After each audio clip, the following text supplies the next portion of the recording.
Hi guys. So, you guys were not hearing my voice all this while, right?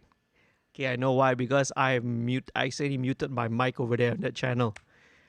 Oh man, okay. So, that's the thing. I can't really notice the chat that's going over there. Never mind. Let me edit this out. I will chop it out and edit all that out later. Let's start again, okay? Oh god. Okay, you're right. So imagine doing this all this while and still making a noob mistakes like this lah. Okay, that's why it's a noob when coming to this. Should need like a better status light or something like that, because if I don't look here, I don't notice that my mic is off. You see, so I turned it off just now because I wanted to sneeze. So after that, I forgot to unmute it. Oh my god. Okay, all right. I'm back. Yes, I'm back. Okay, so let me do it again. I'll cut it a little bit shorter right now, lah. Okay, right. So basically, here it is. Right. Welcome again. Right. This is episode 17 of MixStream. Okay. So MixStream is a weekly live stream program which I do right here on this YouTube channel. Okay. And what you get to watch tonight is my mixing process of songs. So usually I work with a local band or a local act, and you get to watch the process of how I mix the track, right, live right here, right on this channel. So the band that I'm featuring tonight, right, is called Colorheart. Okay, and by the way, the members of Colorheart are all in the live chat as well. So if whoever's watching, you guys want to say hi, right, to the band, you want to give a shout out to the band, please feel free to do so. If you have any questions for the band, right, feel free and ask away. Okay. Now, all right. Likewise as well, if the band or any one of if the band wants to share and promote their stuff, any material, be links to your previous singles and your previous work or your videos on YouTube, feel free to do so. Like, just use the chat platform, just put it out there, and right, we can all check it out together later. Okay. Right. So this platform is open for everyone. Right, cool. Now, whilst I'm doing this, I might not be able to pay attention to chat all the time, right? But the rest of the band is here, and I think almost everyone is here. And yeah, MEGAT is here now, right? Right. Early on, just now, we were missing MEGAT, so finally, the fellowship is complete. All right. So now, before I start, let me just very quickly kind of explain to you what the whole MixStream program is about, like what's behind it. So on this YouTube channel, this is just one of the platforms and the shows that I do, and I'm doing this all for free. The content I'm putting out, all the videos, weekly update videos, tutorial videos, the MixStream live streams, and very recently, right, the Direct Access 1.0 music production workshop videos. I've been putting all of that out, all right, all this content usually for free. Usually, if you want to sign up for the workshop, you need to pay. It's not a cheap workshop lah, because it's a very, very intensive, right, long duration workshop. But this year, I'm making it special. I'm recorded all the video contents and putting it out there free for you guys, right? So in order to, if you want to support it, right, you can do so, right? I mentioned earlier, right, I forgot to give a shout out, right, to all the patrons. So if you want to become a patron, right, a patron helps to support the channel financially and helps to finance all the production of such a content as such as this. You can do so by going to this website up there, right, www, right up here, right, okay, www.patreon.com/studio2105. And the great thing about the Patreon system is that if you are watching this, whether you're watching it right now live, okay, really appreciate it, or if you're watching this later on a replay, if you want to support the channel, what happens if you sign up, right, for membership? 50% of your subscription, right, whatever you pledge to subscribe, will go to the featured artist, right, which is Colorheart tonight lah. Make sure, right, when you do so, you use the code up there, as you can see up there, MixStream 17, MixStream 17 120. Okay, all right. Then I'll know that you are right, that your membership, when you sign up, you are going to pledge to this lah. All right. So check out the website. All right, www.patreon.com/studio2105. There are different tiers, from the very, very basic entry level tier, from as low as $1 a month, just 4 ringgit a month, all the way to the VIP tiers. And VIP tiers, wow, VIP tiers got a lot of perks and benefits. You get one-on-one tutorial mentoring sessions, you get behind the scenes content, and also VIP tier patrons also get discount codes which they can use towards any of the studio services here. So check it out, okay? So not only that, if you sign up, 50% of your pledge and the revenue will go towards supporting the band, right? And obviously, right, the other 50%, right, goes to the support of this channel, okay? So, by the way, if you are new to this channel, if you are new to watching this, right, head on down and click on the subscribe button. It's over this side, okay? Right down here. Click on the subscribe buttons and make sure you click on notification as well so that you'll be updated every time I put out a new video, okay? So without further ado, all right, so let's head on down to you mixing this song. So first of all, as customary, it's always good to always step back, right, and take a look at the big picture. So what we're going to do is let's listen to a rough mix. All right, so this session is already all prepped up, as you can see, right? The drums are all here, color-coded. The bass, you have acoustic guitars, electric guitars, you have strings, and you have vocals. So pretty much like a straight up 4-piece band kind of a lineup with some keyboard parts, right? Some piano parts, a little bit of a small little synth bass part at the end, and strings plus vocals lah. So let's take a listen. This is the rough mix to Segalanya. In the meantime, I'll check out the chat as well. I'll try to answer as many, reply to you guys out there, okay? Keep it coming, right? Let's take a listen.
Full solo, guitar solo power.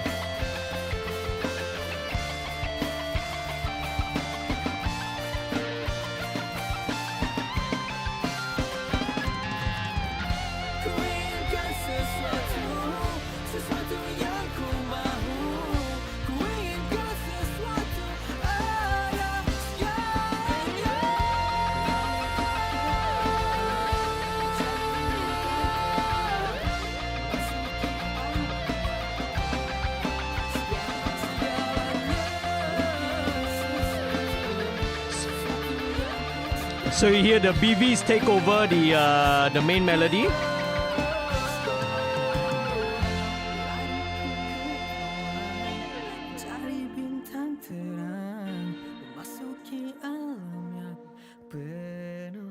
Segalanya. Sweet. Okay, right. So there you go. That's the rough mix of the song. Okay. So always very important to always take a big picture look at the song first, so you know, all right. Especially if you are approaching a song as a mixing engineer, as a mixer, like you may not have in this case I have heard the guys working on this song, throughout the process, so I was really, I already know, what the structure is, where the parts come in and come out, so I was really familiar. But every time you are approaching a new song, it's always good to pull a rough mix together so that you know where all the parts are. So this is basically just that. No EQ, no compression, maybe a very very little tiny bit on the vocals, some little reverb on the vocals, just to, you know, give a little bit of context lah. But that's basically it. This is a rough mix. Okay, so let's go and let's get started. Oh, by the way, let's see. Just want to give a shout out as well to a couple of folks who joined in. Hi, Zechariah. All right. Nice to see you again, man. You've always been a regular viewer. I really, really appreciate it. Thank you, right? Thank you. And all right, Kim Dania Don. Hi, Kim. Right. Thanks again, man. For, I've seen you, and thanks for leaving some comments also on the videos. I really, really appreciate it. Right. I love all the interaction with you, and also Dewata Raya. Okay. All right, Dewata Raya. I hope you guys are doing good, man. All right. And for those who may not know, the Avatar Raya was also featured on one of my previous episodes of MixStream lah. There so far was the most epic one that lasted 6 hours and like 45 minutes, like 6.5 hours, more than that. That was the one that was the longest, because these guys had like 150 tracks for me to mix, man. Okay, so all right. Maybe Colorheart will break the record. No lah, alright, okay. Anyway, right, let's get down to business. Alright. Okay, let's start off first of all, as usual. Okay, how I would always approach a mix, I would always want to get my initial levels first. Okay, those of you who watch, right, would already know lah. And how do I do that? Okay, let me just mute everything else. I do that by, alright, first of all, setting my kick drum level. Okay, let me just pull up the mixer window down here, the mix console, so that you guys can see it. Right, so now pay attention to the master here. Okay, actually, first thing, let me just turn on all my stereo master bus processing first. Let me turn it all on. This is not being used. Now, I'm not going to explain too much, right? Because otherwise it's going to be a lot of redundant information. I've already described, right, all the sort of the stereo master bus processing that I'm using here, right, as you can see here in a video which I did previously, right, the Cubase project template video. So if you want to know more about all the different processors, right, and my in-depth explanation, go and check that video out now. Okay, right, again, do subscribe, become a subscriber, and be notified, okay, so that you will know all, be updated every time I put the videos out. So okay, let me turn that on and pay attention to the master fader here, right? So what I want to do, okay, let me just get rid of this. We don't really need the FGX because we're not mastering. So pay attention to the level meters, the peak here. Okay, so what I'm trying to aim for is I'm going to get the kick drum to peak at minus 12 dB. All right, so I set that, right, so that my kick drum will peak at that level. Now there is no fixed value that is correct. I just set that because I find that's a good starting point, right, so that in the end I end up with the overall level of the mix that's not too soft, not too loud, enough headroom, right, so that I don't clip, so when I send it or if I were to give it to a mastering engineer, there'll be more than enough headroom to work with, neither too low so that, later the noise floor, right, will build up. So let's check it out. So let's just play the kick drum, and I'm going to set, right, it to minus 12. Okay, so just pay attention to this and check it out. Right, here we go. Okay, so you might not be able to see, but just pay attention. I'm going to put the kick drum up.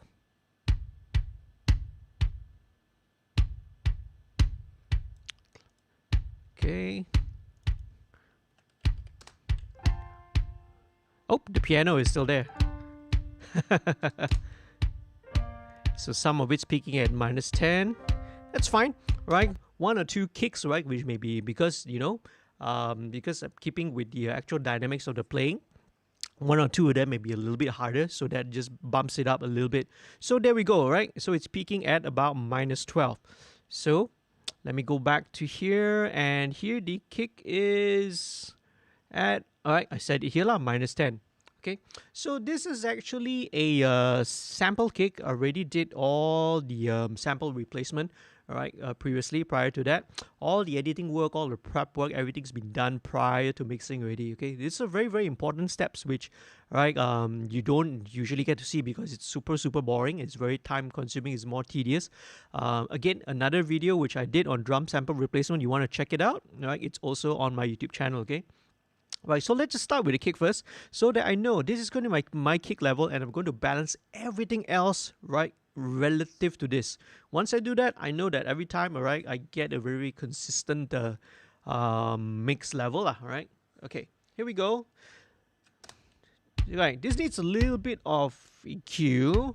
Let me just high pass at 20. Let me put the mic up a little higher.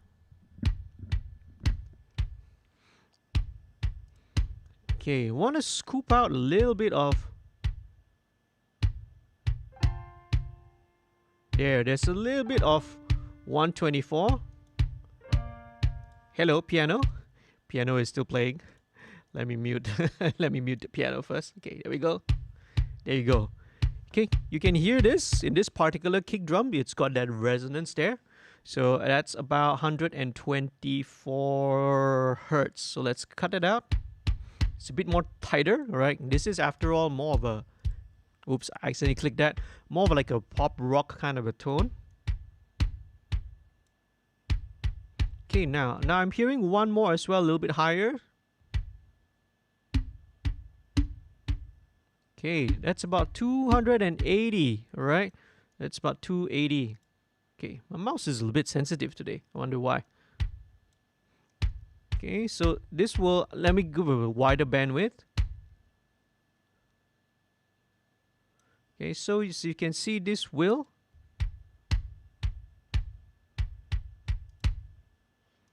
right, kind of give it a nice little scoop lah, right? So pretty typical of sort of a modern rock kind of drum sound. Okay, now, just kind of curious, let's bring in the actual kick as well. I'm just going to pull it in. So I'm going to load up. All right, so you're going to see this on every channel, right, which I record, every audio channel of whatever's been recorded, right? I will have the virtual tape machines as the first insert, followed by virtual mix track with, okay, the API setting. This is a virtual channel, and this is the FG73. This is a Neve 1073 emulation. So this is simulating the workflow of going through an analog console. Okay, so let's just check this out. I'm going to just blend the real kick in just to have a little bit of it inside. Okay. Okay, just a little bit, okay? Okay. Hey, let me just slap on a gate to just maybe gate it first. Let's go for a natural smooth gate.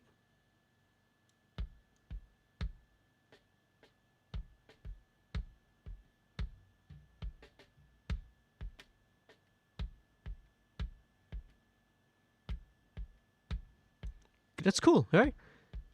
Something like that. Okay. Next thing I want to do, just put on the limiter. Now, I rarely ever compress my individual drum tracks, but I will, right, use a limiter. So what I have here, this is the Boss little clipper.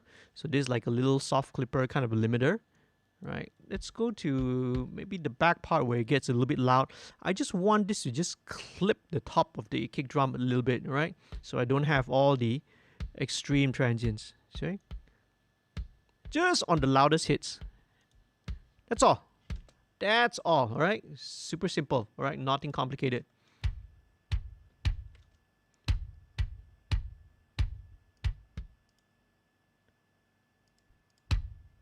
Okay. Okay, I feel that I still probably need to shelve out something else. Let me just check it out.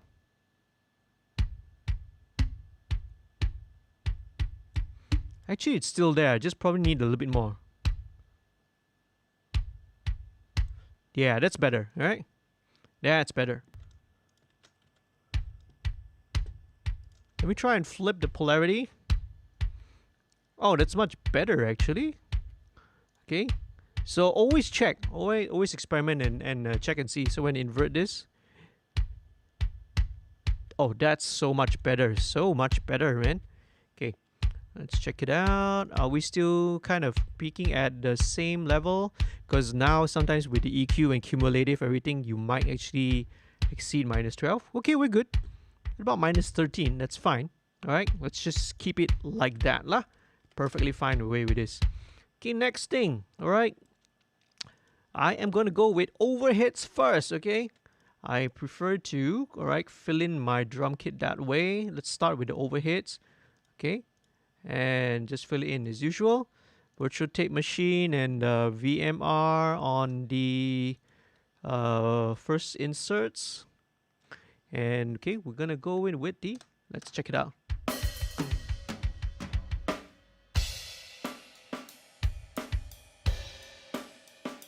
Okay, check invert polarity.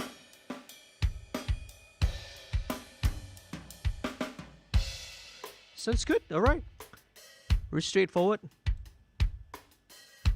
Okay, let's solo the overhead.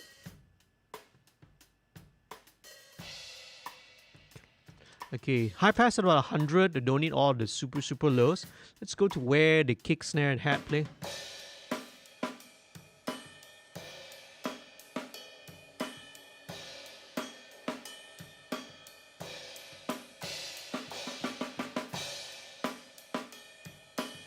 Okay, now there's just a little bit. It's coming from the right.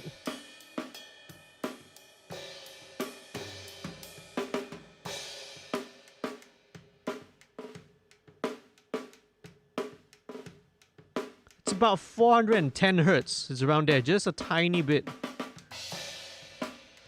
Nothing much, actually.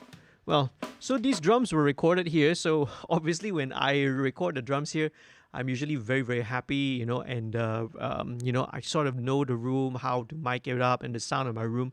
So yeah, this doesn't need to be much EQ here. Just a little dip at, all right, 409 hertz, 409.7 to be precise, 410 hertz lah, roughly that.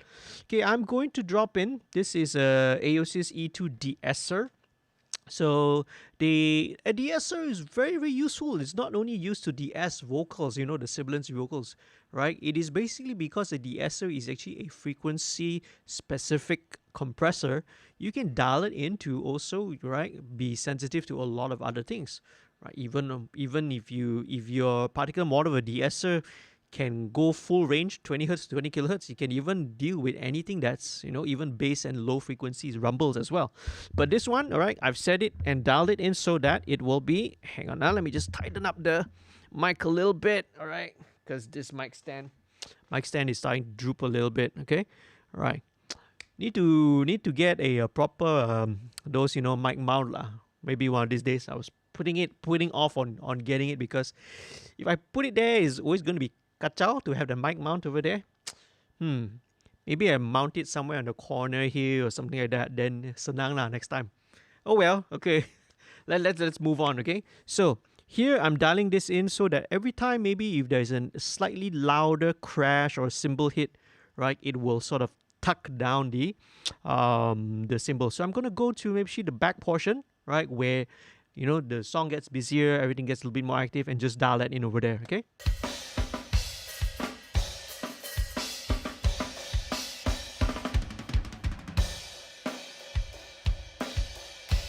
Yeah, so you on some of the, yeah, on the louder crashes.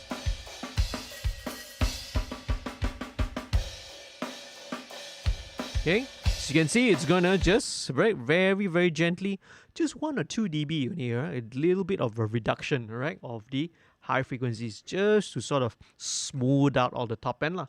All right, that's the overheads. Okay, let's move in now with the snare drum. Let's go with snare A. Okay, you guys may be wondering why there's snare A and snare B. When I record drums here, for my snare top, I actually use a combination. I use a dynamic and a condenser. What I do is I tape them together, right? I should actually show it to you right here. But actually, right, I actually did. You go and check out one of the direct access, the video which is on recording drums, right? The recording techniques for drums. I actually demonstrate, right, how I mic up for the snare. So check it out lah. So that is why I have a snare A and a B. The A is the dynamic, B is the condenser. They are both taped together so that both of the capsules are aligned, right? And so that they are phase coherent lah, essentially. What I do with these two is I blend the best of both worlds, a dynamic condenser, and you mix and match as necessary. Okay, here we go.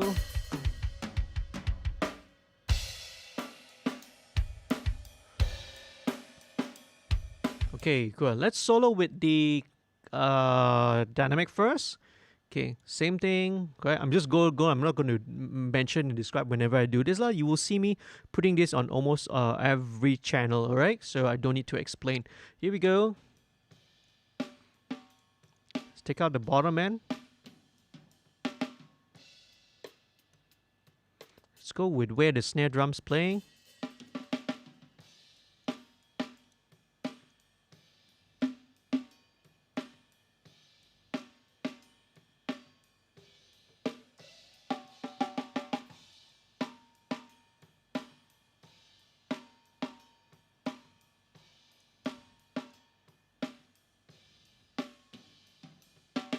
Okay, so there's a little bit of the ring up there, okay? Right, this is probably like the third harmonic or something like that. Okay, so this particular tone that the drummer Yul was using, right? This kind of snare, right? It's kind of like a high-tuned, you know, I can't remember what kind of snare drum you use, Yul, right? But typically this is like a kind of the higher pitch, right? A little more tuned very tightly, so you get, you know, that kind of a higher pitch like a ring, which is cool, right? For this sort of a tune. You know, if you were going for a more aggressive song, a little bit more, you know, heavier, you know, we'd probably go for a fatter, a deeper kind of a snare sound. So this one, you know, more of a pop rock tune, a little bit of a lighter pop rock. We don't need to go with something that's too aggressive lah. So I just have this. We keep the ring over there. Cool. And yeah, that's pretty much it. Okay, so that's that. Okay, so same thing goes with the condenser. This will be the condenser. Let me just roll out. Same thing, just roll out all the excessive bottom.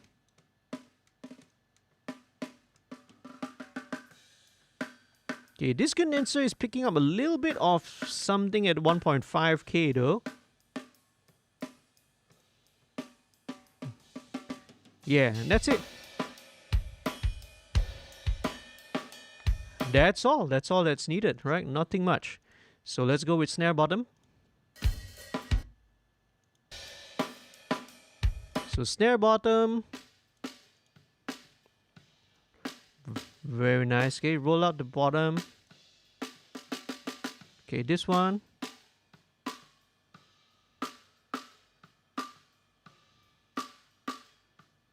$1.2K. I think I noticed that same resonance here as well, isn't it? Or is it where was it? Was it somewhere here? No, okay, no, my mistake. Right, so just blend in the snare bottom.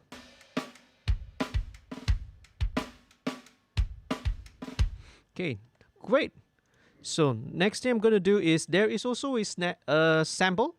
Right, so this was, you know, the samples that I use here are all taken from SSD, Steven Slate, the drums, 5. So this is snare 19. Let's just blend this in. Again, right, in this case, right, I'm just blending in these samples just to enhance, right, the drums lah, right, the drum sound. Check. Okay, let's listen to snare 19 alone. Right. See, I'm going for this similar snare 19. I know it's a piccolo. I know it's a piccolo sample. So, right, going for something like this. Something that's high, that's cutting, that's piercing through without being too heavy. Yeah, okay, pretty heavy with it. Pretty happy with it, right? So now I'm just going to set these levels and move quickly through it because there's no point in, like, going agonizing too much detail over all these things because we don't know how the rest of the track is going to fit or going to work. The bass, the guitars are all not mixed in yet. It's not even turned on yet. We're not hearing all the vocals. So just set, right? As I said, the saying goes, which I learned from, other engineers watching this before, right? Who I've watched before. You set and you don't forget. You just set a setting, but don't forget what you did because you always need to come back to it later. Okay, so let's just move on. Okay, hi-hat. Let's start with this section. Let's start with stop. Okay, there's no hi-hat here. It only starts in the verse. Okay. Okay, we can take out the bottom end.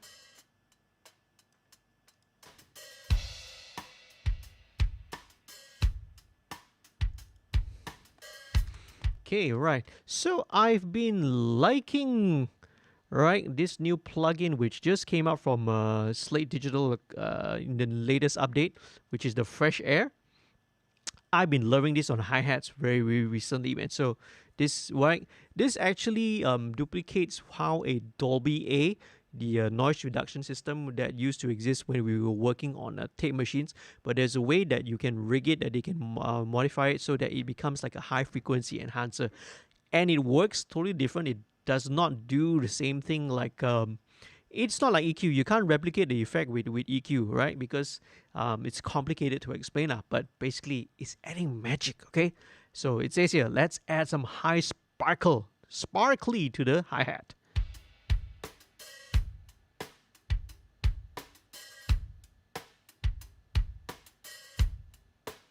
Very, very sweet, okay? Let's bypass. Whew, wow. It's a huge difference, right, between the hi-hat being like seemingly buried further in the back, right, and then it's just a really, really nice sparkle, man. So about, okay, let's just keep it there for now, all right? Okay, let's move on now. Next, let's go with the room, okay? Now, room microphones play a really, really important role in, to me at least, right, in getting a good drum sound. Really, really, the room is very, very important. It is just only one element. You need to have not just, right, a good drummer, not only do you need to have a good, well-tuned drum kit. Microphones, not so much. As long as you have a decent set, you're in like an entry-level set of like a drum mic packs and all that. Most of them are going to give you very, very good results already nowadays, okay? Right? The quality of a lot of the microphones out there is really, really, miles of what it used to be, like 10, 20 years ago, right? But the room plays an important role, right? So let's sort of blend that in. Let me just check out the room first. Let me just blend in a bit and check it out. Okay, firstly... okay, let me just match it. Let's link it so that's easy. Here we go.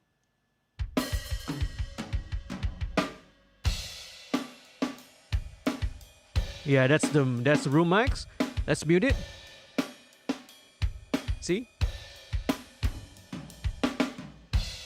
It adds so much size and power to the drums, you see, because now not only is the drums now a bit, not only are they in your face, but you can also sense a front to a back, like a depth to the room as well.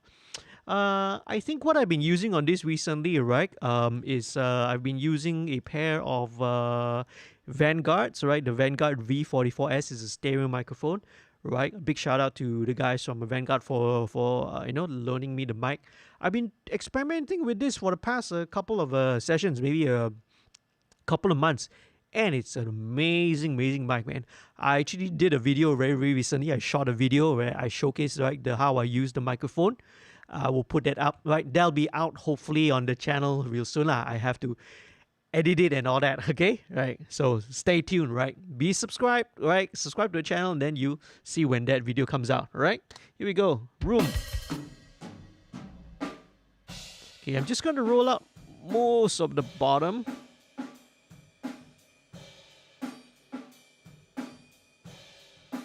Okay, now, so there may be a little bit of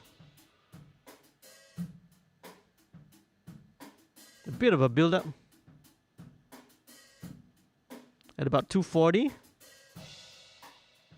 Just roll off maybe all of the 10K. Okay, so we don't really need all the top end. Really smooth stereo image as well, you know, because it's a stereo mic.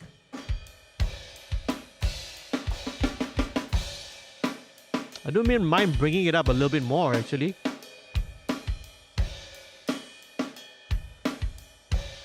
Okay, now let me just check out the ride symbol. I feel like I don't even need to actually put the ride in, but let's just do it anyway. Let's just check it out. Because just coming up from the overheads already, it's very, very clear.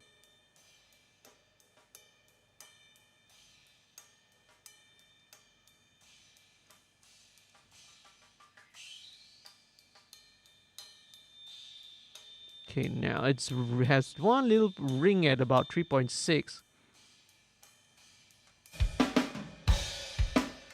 Check it out, alright? So right symbol.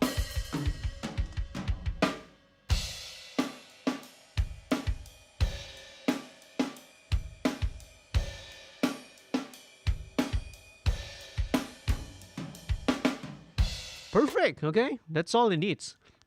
Okay, let's move on, alright? Let's go with the toms. So now with toms, my process would be, and alright, my process would be to, hang on a second, okay, alright, cool. Let me look for, okay, I think this is fine. Let's start here first.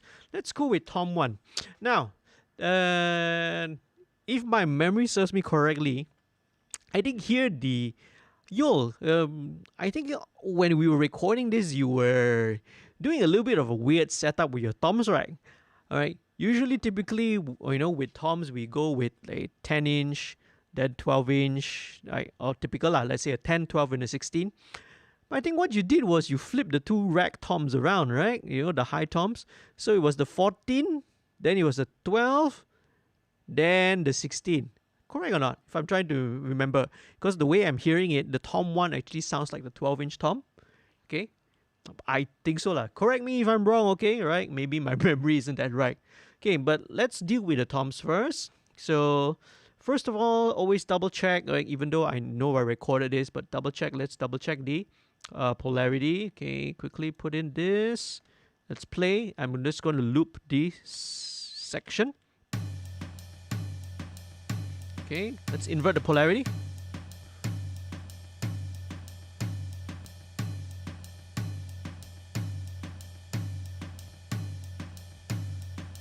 Okay, surprisingly enough, I find that now when I invert the polarity, it seems to give a little bit more bottom end.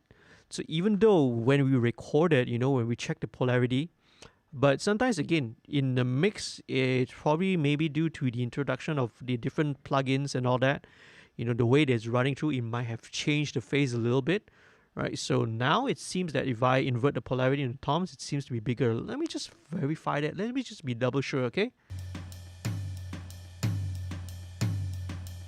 Let me flip.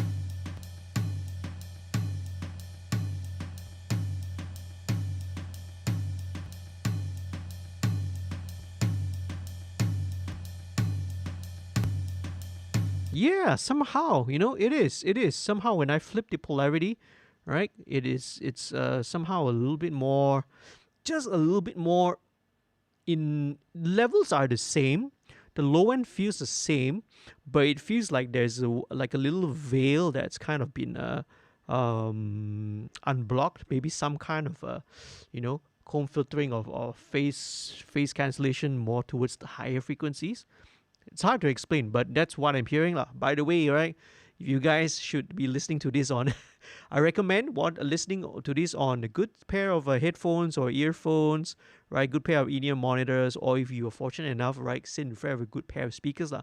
If you're watching this on a mobile phone, on a smartphone or a mobile device, there's no way you will get the full benefit of hearing this, because you can't hear all the detail and the frequencies. Okay, let's check it out. Toms. So yeah, where is it? Okay, here. Yeah, somehow with it flipped, it sounds a little bit better. Okay, okay. Let's take out all this.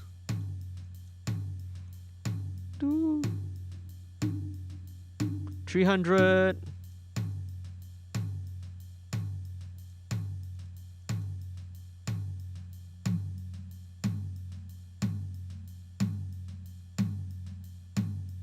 And 210. So the 210 one is very narrow. The one at 300 is a little bit broader, a little bit wider. Okay, here we go.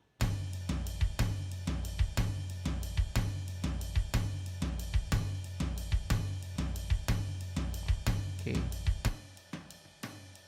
Okay, now maybe a little bit more EQ on the overheads because I'm hearing something. It's actually that same 300 hertz again, you know, because that's coming from the toms. So now when you can sort of hear it, right? So this is just a little bit, a tiny touch, about 2 dB only. And as you can guess it is also coming out of the room.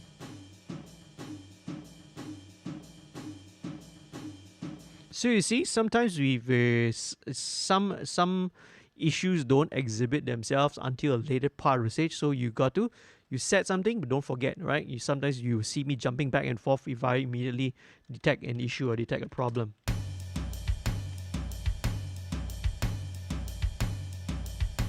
Okay, let's deal with it. Let me just check,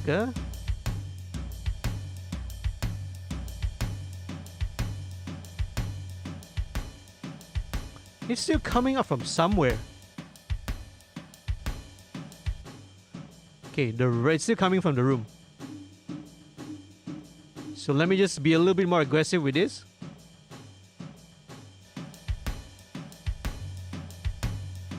Okay, that's cool. That's much better. Yeah, so you're still coming up. That resonance was still coming up from the room microphone there. Okay, now let's look for somewhere with a tom 1, and which there's not much. There's one right here at the back. Okay, let's check this out. All right, so this is the tom 2, which is technically a 10-inch tom. Okay, same thing. Alright, let's load in the tape and console emulation first. Solo, let's check the phase. Okay, this one immediately, right, the way it was originally is fine. That sounds better.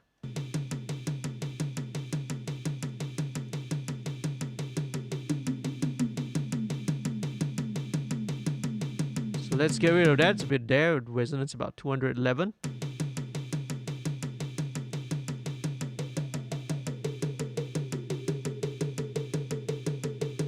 That's about 437, 440 hertz. This one needs to be a little bit wider.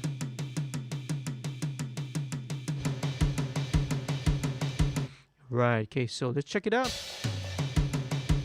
Right. Right, so see with this setup that you were using, right? It made the toms dance around a little bit different. Usually we expect it to go dun dun dun dun dun dun dun dun dun, but now it's going dun dun dun dun dun dun dun. Right, it's going from a mid to a high, then to the low finally, which is cool, you know. Right, I have seen 1 or 2 drummers do that before, once or twice, but that's usually a very rare thing, lah. Okay, cool. So yeah, cool. Right, you guys are experimenting with stuff, right? So even though it's a straight up pop rock, but something a little bit different, lah. Let's go with the floor tom. Let's check the floor tom. Okay.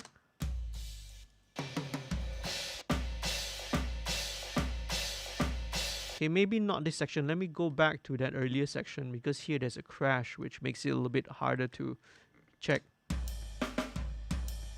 Okay, cool. Flipped polarity. Let's put this in first. Okay. Original way sounds best, okay?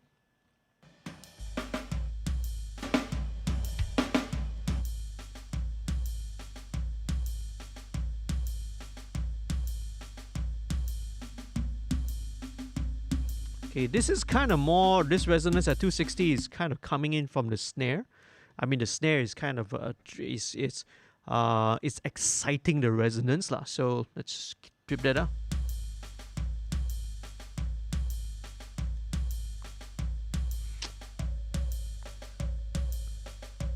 At about 545 hertz. That's all right? That's all.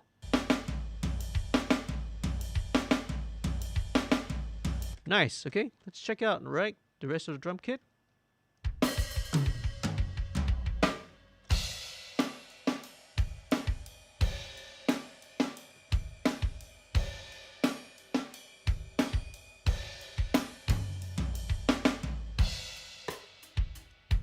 Nice, okay? Let's go to the second part.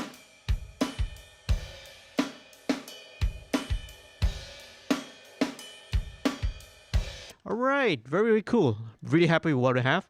So last thing. Now, so this is actually a, what do we call? This is actually coming from SSD 5, Steven Slate Drums 5. That's why I label it Room SSD. This is going to be a, let's say, this is going to be from the sample. So let's check it out. Yeah. So what I'm going to play around with this is I'm going to, let me EQ this first.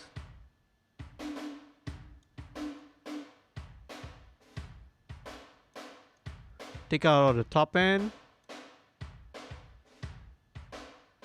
Still a bit too much of that. 300. Okay, so for this one, I'm going to go to Pulsar, the Smasher. Seen me that I've used this quite a number of times. This is an emulation of the 1176A with the all buttons in mode. Let's go with 100% mix. So this one, I'm really going to squash the heck out of it, okay? Check it out. Check it out.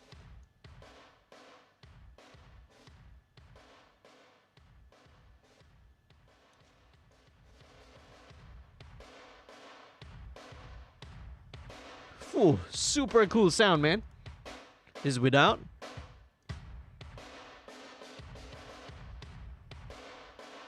Okay, let me just pull the mix back.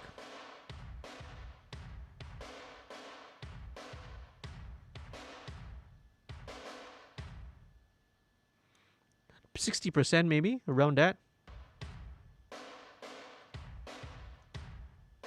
And let's blend this in, okay? You see that super crushed, right, drum sound? You blend it in, it will add, right? Very often it will add some sense of energy to it. Now, in some songs, it may not necessarily be appropriate. So, right, you try, you experiment it, you blend it and see how it sounds, okay?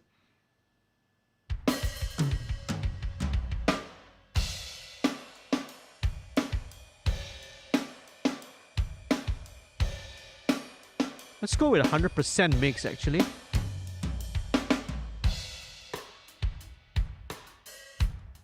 See, it's bringing out all that ambience from the...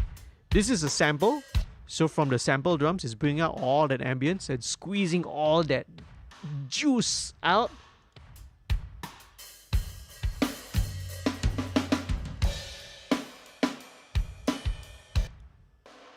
Okay, just EQ it a bit.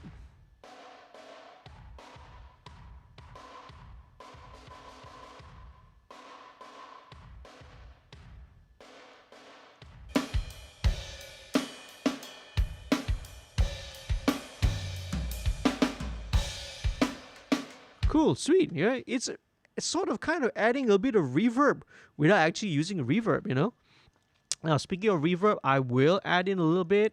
I will slap in this reverb here on the overheads, and I think I explained this before. This is a technique which I kind of picked up watching how Chris Lord Alge mixes drums. He seldom hardly puts the reverb on the direct mic channels. He instead puts it on the overhead and the rooms, and I've been trying it, and it's really, really, really it really works. I like the sound of it, so try it if you like it, okay?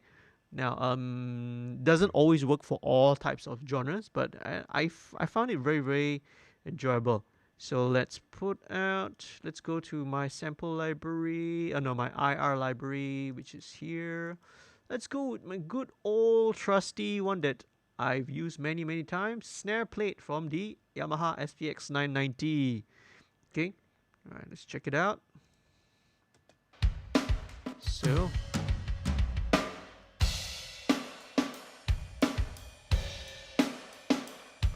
let's turn off the reverb.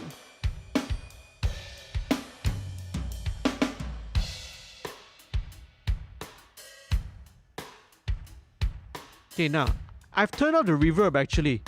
You can hear this reverb now, this ambience. It's all coming from the room track, the SSD room track, which was super compressed, right? By the it was compressed by the pulsar compressor. So with compression, you can do a lot of amazing stuff, man. Well, what it does, right? Compression, obviously, it reduces the dynamic range of a track, right? The dynamic range, again, I won't go into detail. Those kind of stuff you want to learn, the theory, right? Those are all on the Direct Access Music Production Workshop videos, right? It's all separated according to the module. So if there's a topic you want to read up on, you want to learn about, just go click on the playlist and just jump right to the jump to that particular topic. Like, again, those are all right over in my in the channel. Okay, so subscribe if you haven't done so. Okay, let's move on. Let's turn on. So this is not even with the reverb on, you know. So I will just turn it on because I just want to have it a little bit more when the actual drums kick in. I mean when the snare, full on snare kicks in.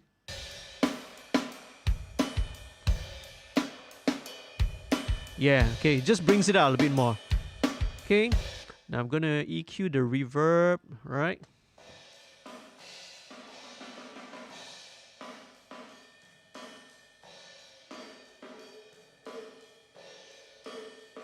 About 450.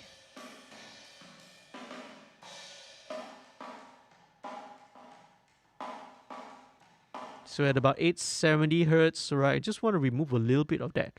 Too much of a ring there.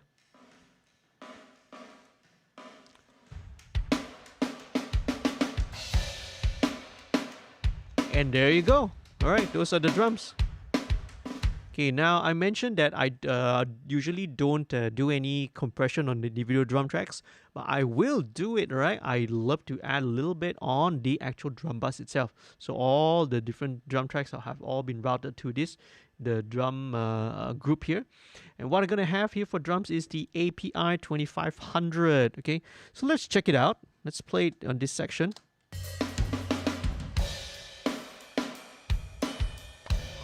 Automatically it's because right again in my template I've already set a preferred starting point. This is based off it starts off with a preset, but I tweak it a little bit, right, according to my preferences.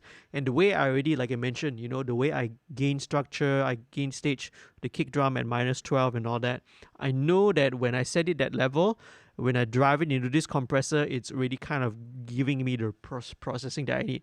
Again, so setting levels and do that really saves you a lot of time because, when you know you are feeding a particular level, you're getting a particular amount of signal into a plugin, for example, this compressor. You don't need to tweak so much with the threshold, right? Just is there because I already set it that way. See, bypass.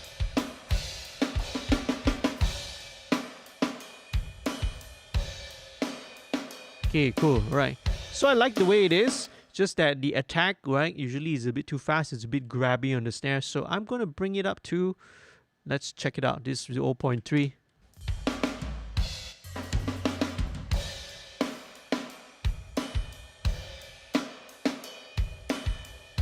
Maybe even 1 millisecond.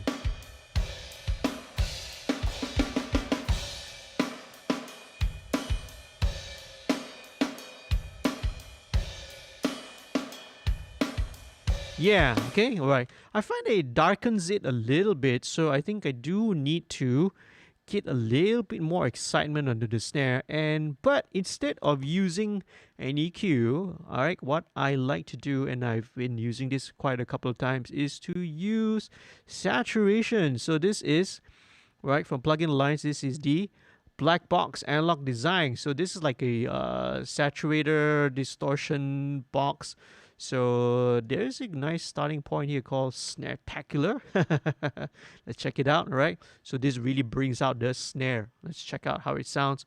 Might have to compensate the output.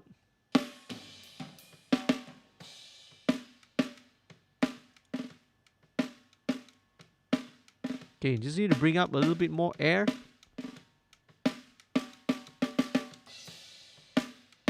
Nice. Okay, let's go with the highs.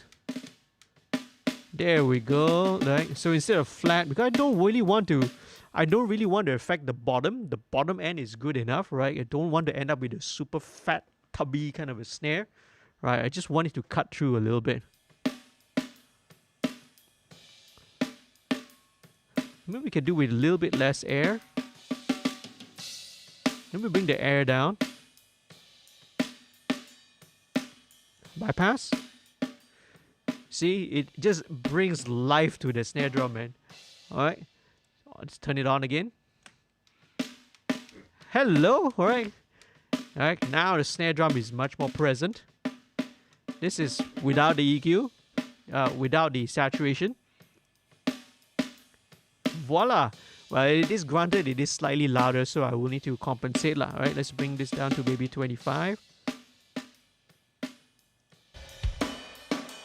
Okay, let's bring it back in, okay?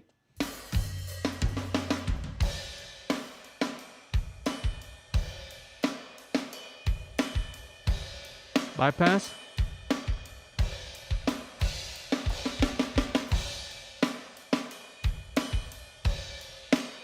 A bit of mid-range here on the pentode, just to add a bit of bite. Bypass.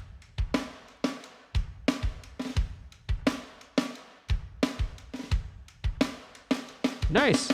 That's it. So I've been using this on snare a lot. It really helps, you know, automatically brings...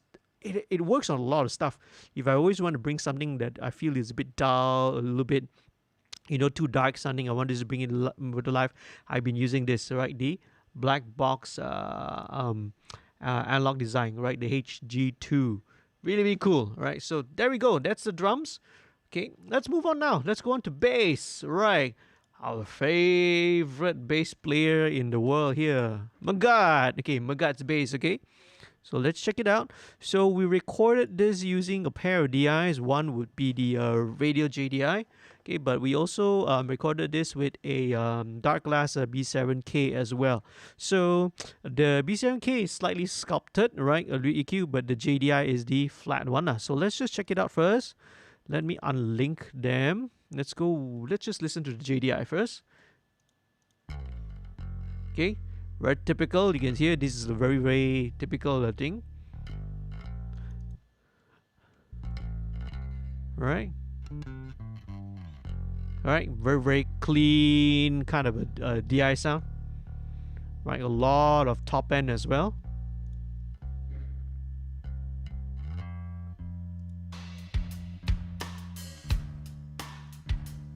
Okay, now let's go with the B7K. Let's check out what the B7K is doing.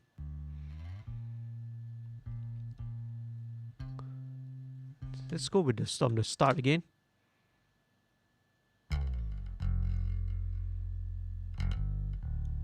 This one is a little bit more scoop.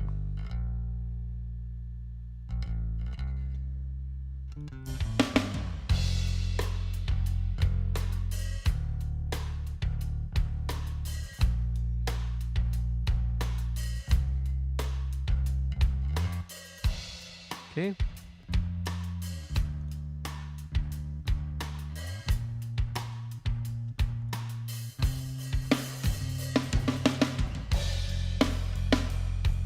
Right. It sounds pretty good on the just by itself, already no EQ or anything like that. Okay. Right. I think I want to keep the bass on this track a little bit cleaner. If I want to dirty it, I will sort of maybe add a bit of grit later on lah. Okay. So now the bass tracks are all going to be routed to a bass group, as you guys can sort of see here. Right. Okay. So let's check out what's in the bass group. Right. First things first, wave C4. Right. This is just going to control the bottom end. right? So this is a multi-band compressor, but I'm only use the lowest band, right, to sort of control, all right? Just to make sure that the lows don't overwork the rest of the compressors later down the line. There we go.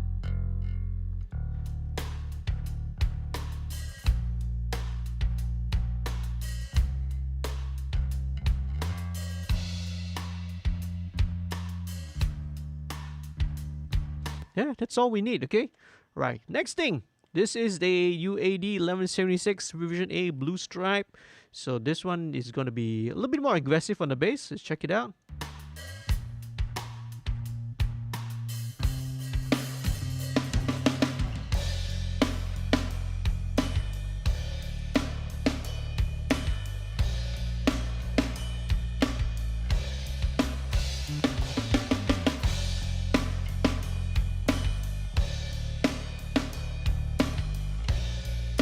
I'm gonna bring the attack down a little bit more.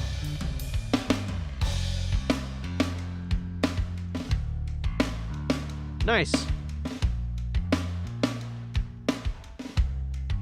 Okay, followed up by Bass Rider. Okay, so Bass Rider is it's one of those new intelligent plugins which will track the level of the bass. They just make it a little bit more consistent. Let's go with this. Let's start from the top again. So I need to just dial in the level.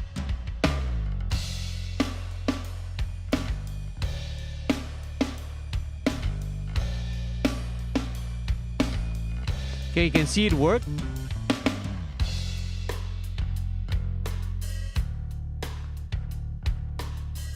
Right, so if there's some notes or some notes which are a little bit too loud, too soft, right, it will automatically, right, ride the fader up and down. Super, super cool. Very, very transparent, right? But I've set it to a like a moderate, medium sensitivity, slow response, right? So that it doesn't sound too aggressive, right? So it's just very, very gentle. As you can see, the range here that it's working with, 2 dB. That's all, right? Up and down. Right? This is not just purely compression, you know. This is also riding the level up and down. So it works differently from compression.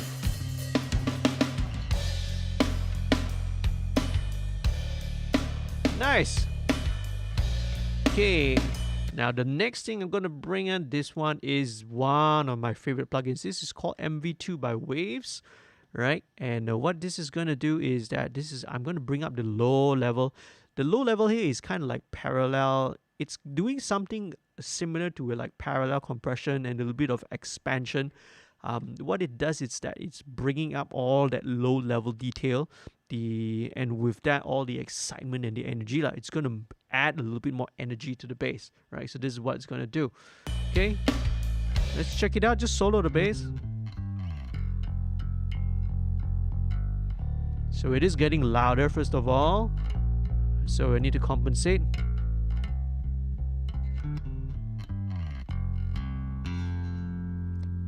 Bypass.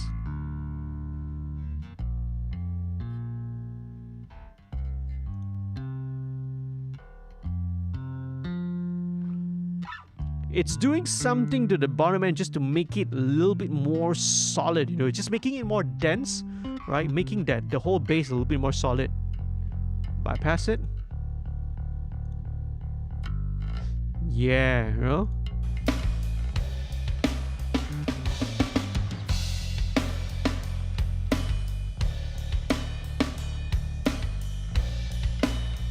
Very cool. Okay, what I'm going to slap on right here now, or the very end of the chain, is just one EQ. This is the FGA. This is a API. This is their version of the API EQ. So this is just going to, I just want to add a bit of that bite. Now, because the DI is fairly clean, so I just want to add a little bit more, you know, grit to it. And I'll do that by, let's check it out. Usually about 800.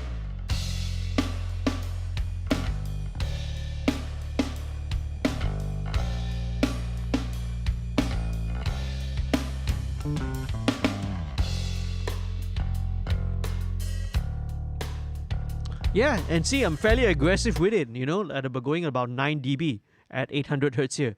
That's all. That's all I need, right? Just to make sure that it cuts through a little bit more. And that's it with the bass. Really happy with it, okay? The guys really did a great job on this lah.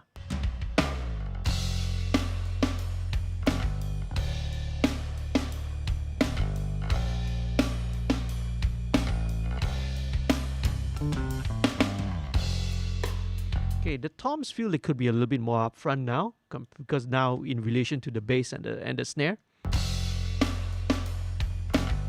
Let's start with the top.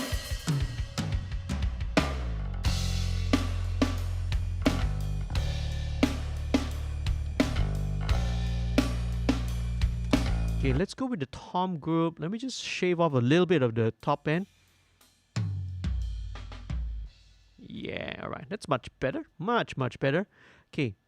I will also feel like I want to just add a little bit more punch to the toms here, and I'll do that by using SPL's Transient Designer. Okay, let me just check out where the toms are rolling. Same spot here, I think. Okay, let's just put a bit more attack. Bypass.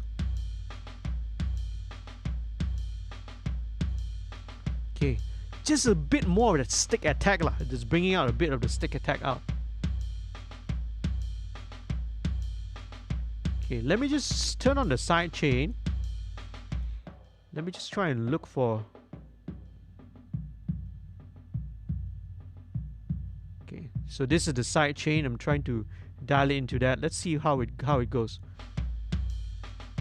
Ooh, it's much better. So this is without. This is with. Oh, it's so much punchier. Okay, this is good the way it is, but this is just adds a bit of an extra punch of the stick attack and a bit of weight as well. Okay, let's check it in context as usual. Right, listen in context. All right.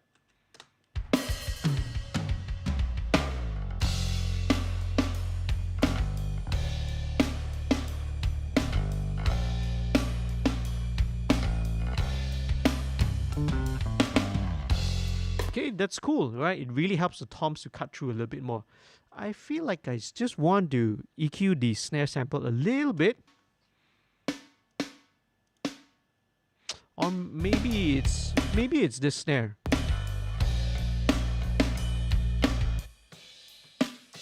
No, that's fine already. I think the snare sample maybe just needs a tiny touch of EQ, and let's do that by adding...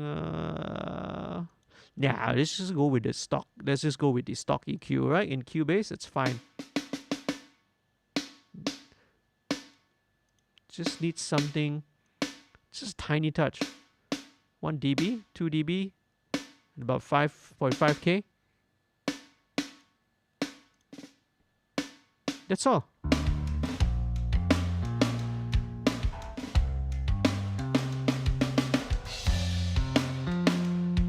Yeah, just to give it that little bit of that extra bite back lah into the snare as well. Okay, so you can see me jumping back and forth sometimes where this what's happened lah. If you hear something that's affecting you previously, just drop whatever you're doing like right now, okay? Go back and fix it and work on it first, right? Don't wait until later. Okay, next thing, let's move on. Right? Acoustic guitar. Okay, let's check it out.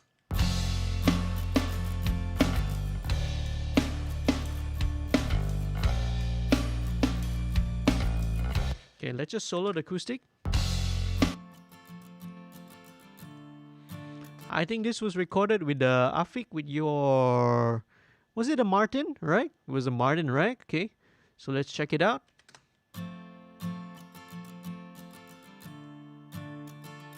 Okay, let's filter out. I don't need everything below 100.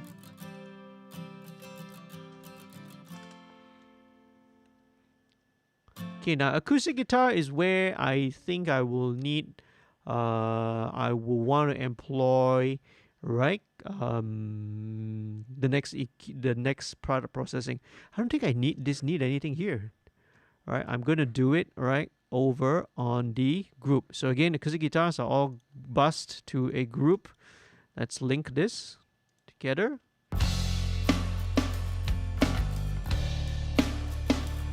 Okay, very cool. So now let me just quickly slap this on, and I have this little preset for the groups. I'm gonna try something a little bit different here. Okay, so let me put in this TDR Nova, right? And let me just quickly dial in the preset. Okay, now one of the new updates to Virtual Mix Rack is they have a new plugin. Yay! All right, let me look for it. At the FG2A. So this is the emulation of the LE2A. Finally, right? Slate Digital now has their own version of the LE2A. So with that, I'm using much less of the UAD plugins. So let me just save this as a preset. Okay. All right. Save this as a group. Acoustic guitar. So next time if I know I want to treat acoustic guitars, I will pull this baby up. Okay, so solo it. Let's go first of all with TDR Nova. Nova is a parallel dynamic EQ, where I explained what it is before, so you can check it out right in my previous videos. Okay, so I'm just gonna look out for the frequencies which are kind of bugging me. All right, let's do a bit of corrective EQ first. Here.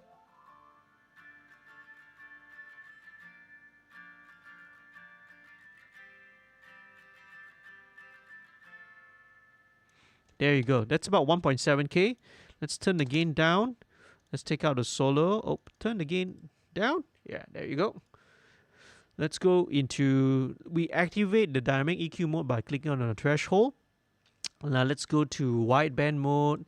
Let's go with 3. Oh, let's go with 3. Hello. Why is it not activating? Oh, my numeric keypad, is it? Is that why? Ah, that's why. The num lock. Okay, let's go with fast attack, fast release. Okay. Actually, the release for acoustic guitar can be a little bit slower. Let's go put it at about 100. Okay. Okay, and then let's bring the threshold down.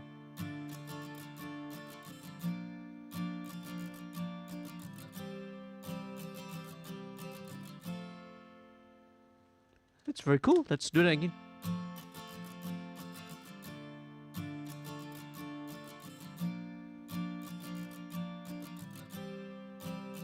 A bit more.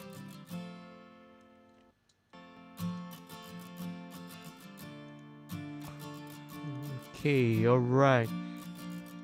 Now there's a tiny bit at that bottom end, that boom boom coming from the guitar. It doesn't really bother me that much, but maybe just a tiny bit of this dynamic EQ, so that every time that boom comes out, you know, it will help to sort of just to tuck it down a little bit. Let's just check it out, okay?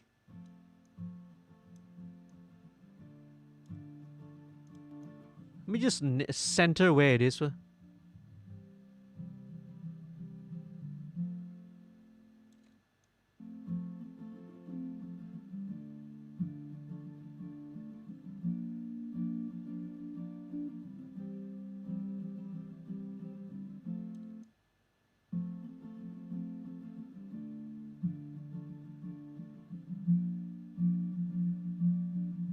There you go. That's about 170, 180 hertz around that region.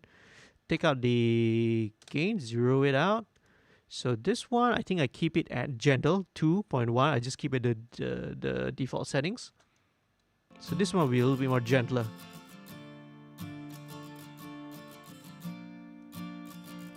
Yeah, and a little bit more wider Q.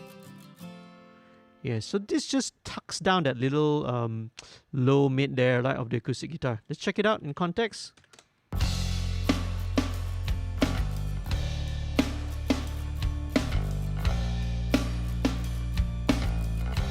Nice, okay? Check out with this part.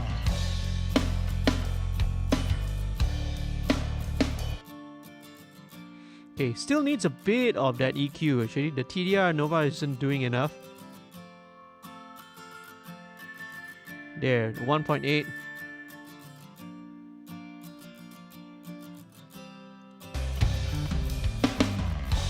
Right, very cool. Right, let's add a bit of that compression, that LA2. Let's just bring it up.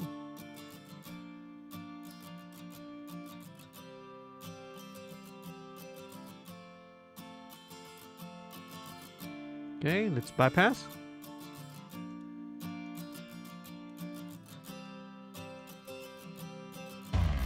Listen in context.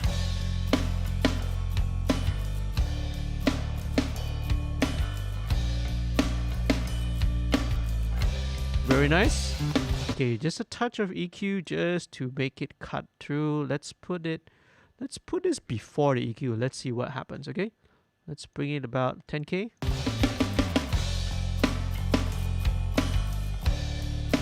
No, 7K. Now let's go with maybe the mid-range, 1.5.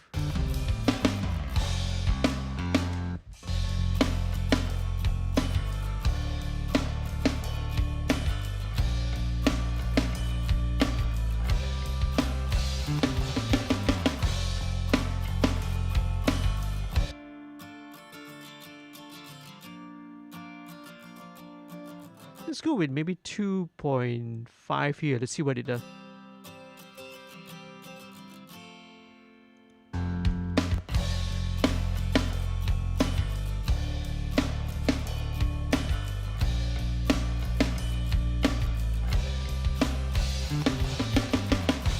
I think that works better actually. 2.5K at about just like 4 dB, you know, up at 2.5K. I think that works much better over there, okay? Just a tiny touch of reverb, very tiny, just to sit it in the same space.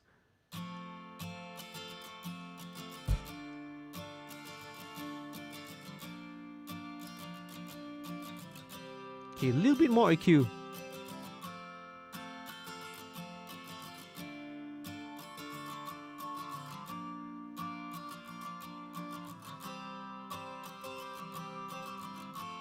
Okay, let's leave it that. Let me go back to TDI Nova. Let Nova deal with that, okay?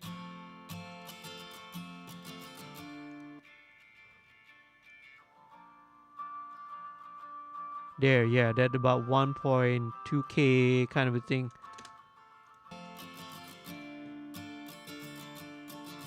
It's also a very narrow band. That's much better. Because I think when I bring up the EQ with the API, right, it kind of accentuates some of those resonances lah.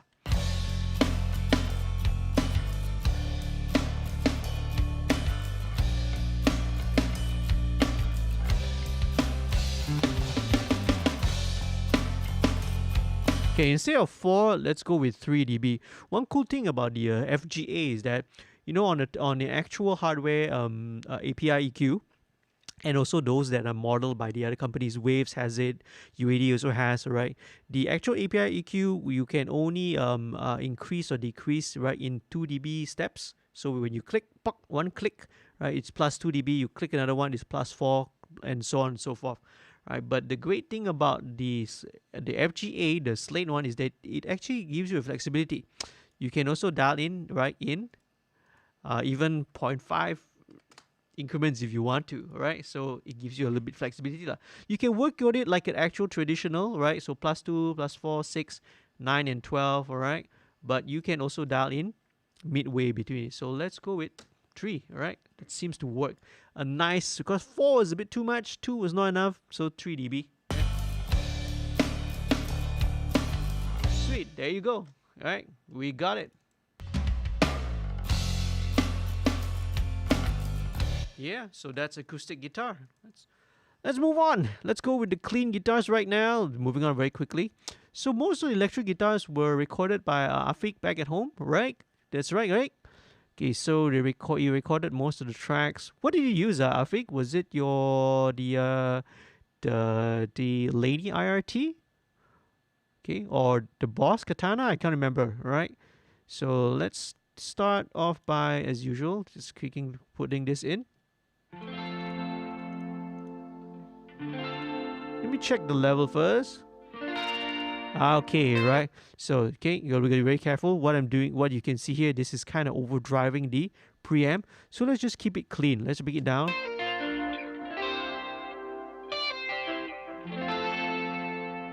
Let's make it a little bit cleaner. Let's go down to virtual dive to about 30 dB.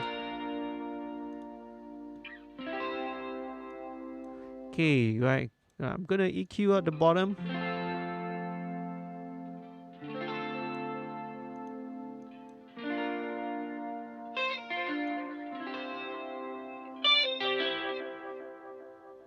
Okay, at about 3.3, just a little bit spiky there because of the clean signal.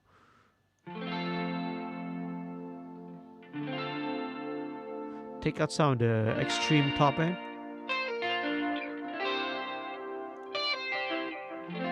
Okay, this is where it's still distorting a little bit. Let me just bring this down. Where is it? Where could it be distorting? Huh? Let me just... Something is driving something.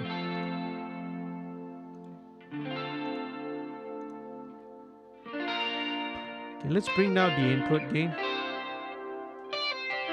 Okay, yeah, let's maybe just try cleaning it up a bit.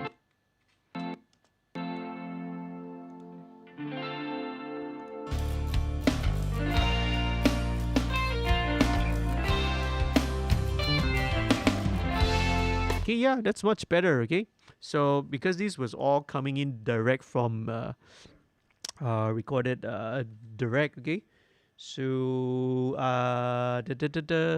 so that's why I had to trim down, right, the levels on the virtual channel, the FG73, and also the tape machine, right? You can always trim and adjust the inputs, okay?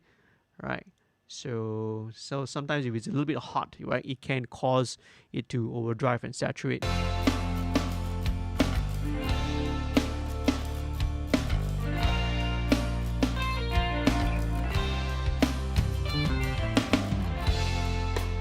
Okay, in fact, before linking it, like, let me just tweak it a little bit more.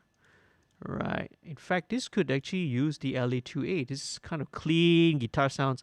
It's perfect for something like the FG2A. Okay, let's bring this in. Just a tiny touch. Let's see. Alright, just hear this. Yeah, just to even it out.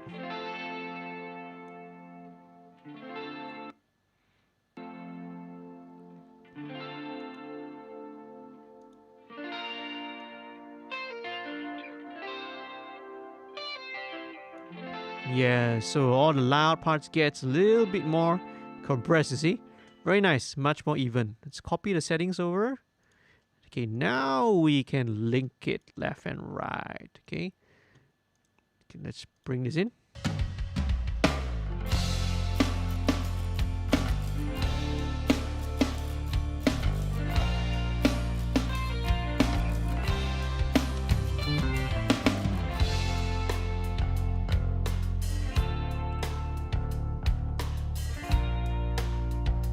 Let me bring the bass down a tiny touch.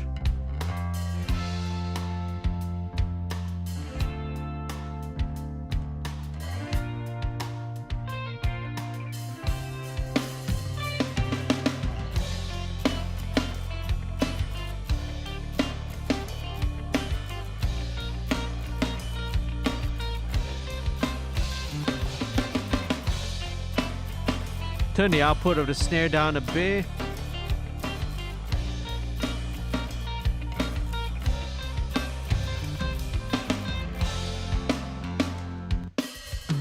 Still needs maybe a little bit of a limiter here. All right, the same one, the little clipper.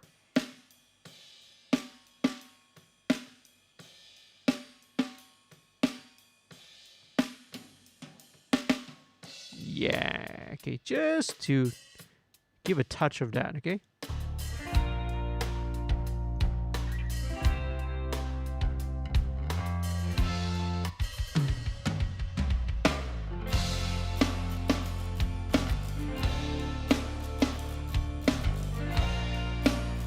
Okay, now hearing in context with everything else, I may need to adjust the attack time again, see? So whenever stuff comes in, sometimes it changes the relationship of things. So let's bring this.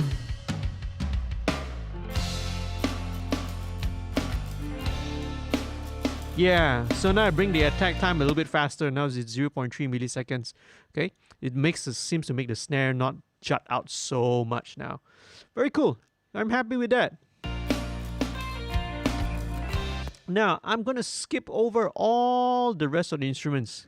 Guess where I'm gonna go? No prizes left for those of you who know and who watch how I mix. Alright, I will bring in the vocal right away. Okay, now for me it's very important. For me it's a tip, right? Something that you want to try. I find that it's always useful to always bring in the vocal as early as possible in the mix. So in this case, once I got the drums, the bass, and the main rhythm parts down, very quickly I want to bring in the vocal because I want to build, okay? I want to build the entire mix, right? On top of it. So what I have in the vocal is I'm going to bring in my vocal processing chain. Actually, let me just double check. F major, right? Okay, let's bring in my chain here. This would be, okay, I'll go very quickly through it. First one will be TDR Nova, then my usual virtual tape machine and virtual mix rack. The only difference I have here, right, is I have the FG stress. So this is a distressor, right? This is going to be doing more of a parallel compression roller, okay? Then sibilance is a de-esser and a tiny, just a little bit. Then there's another compressor here, RCOM. But let's bypass these two first, okay? Let's go first of all with the Nova. And let's just balance the vocal in. Lariku ke awan, mencari bintang terang, memasuki alam yang penuh segalanya. Ku kiri sesuatu yang ku mahu, ku inginkan sesuatu segalanya. Okay, very cool. Now I'm just going to very quickly just do a tiny touch of Waves tune on this, okay? Now I want to make this a little bit more pop sounding. All right, so not much. All the or whatever tuning, everything I've already done it before that. So this is just going to be very light. So 50 milliseconds, 50 ms transition speed, 50 milliseconds. Is going to be super gentle. So F major, okay, just check it out. Bintang, lariku ke awan, mencari bintang terang, memasuki alam yang penuh segalanya. Ku kiri sesuatu. Okay, great. Okay, so let's move on now to the TDR Nova. So as I explained previously, I was working this on guitars. So I'm just gonna go through the corrective stage of processing all the vocals first lah. All right. Let's clean up all the stuff. Let's do a high pass at 12 dB on octave. Let's check it out. Okay. Okay, I would probably want to turn off all those effects first. Give me a second, yeah. Let me turn off all the effects first. Okay. Ku inginkan sesuatu ada segalanya. Segalanya. Okay, let's check out the verse again. Segalanya. Segalanya. Let's go with 12 dB per octave, a bit gentler. Tapi itu semua hanyalah alam yang tidak nyata. Okay, let's high pass about 130. That's cool. Second verse, right? Ku mencoba untuk mendapatkan apa yang dikatakan. Okay, cool. Right, I can hear it. So let's kind of go. Let's try and dial these. Ku mencoba untuk Okay, so the first little resonance is here. mendapatkan apa yang dikatakan. Sempurna.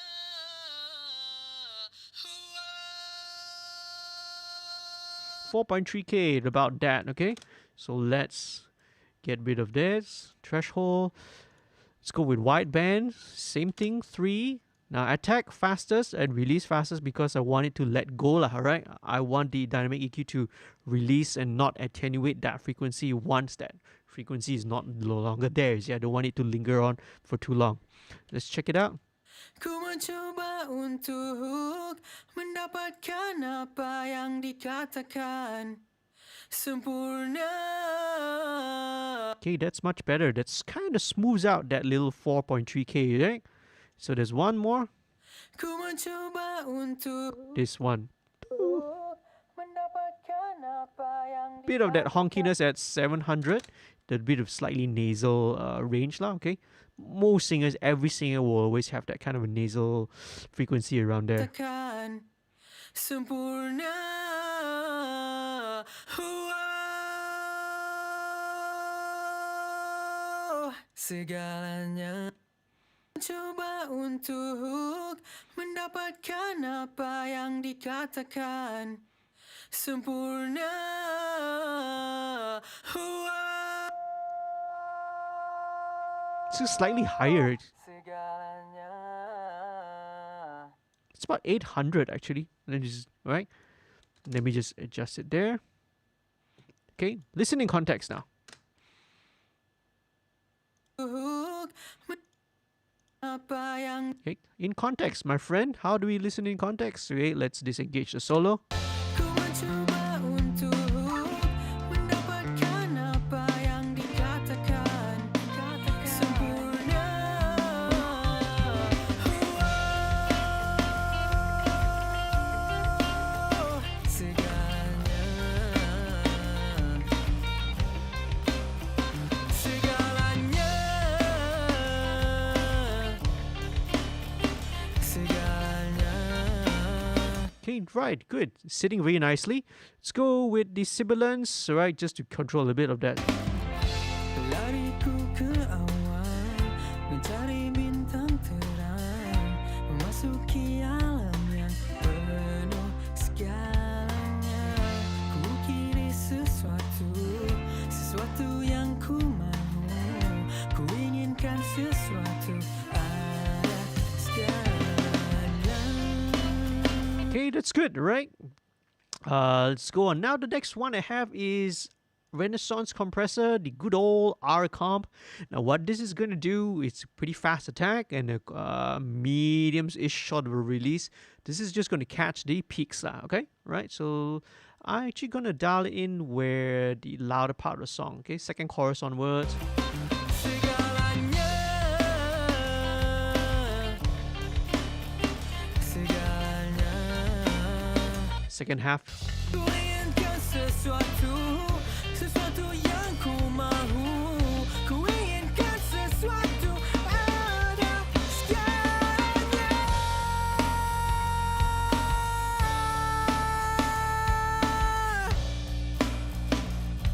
Okay, interesting. Because the snare seems to build up in dynamics. Let me just check and see here. Let me just put the clipper before this. I'm just wondering whether, because this could be, you know, changing the dynamics there. Yang penuh segalanya. Ku inginkan sesuatu yang ku mahu. Ku inginkan sesuatu ada segalanya.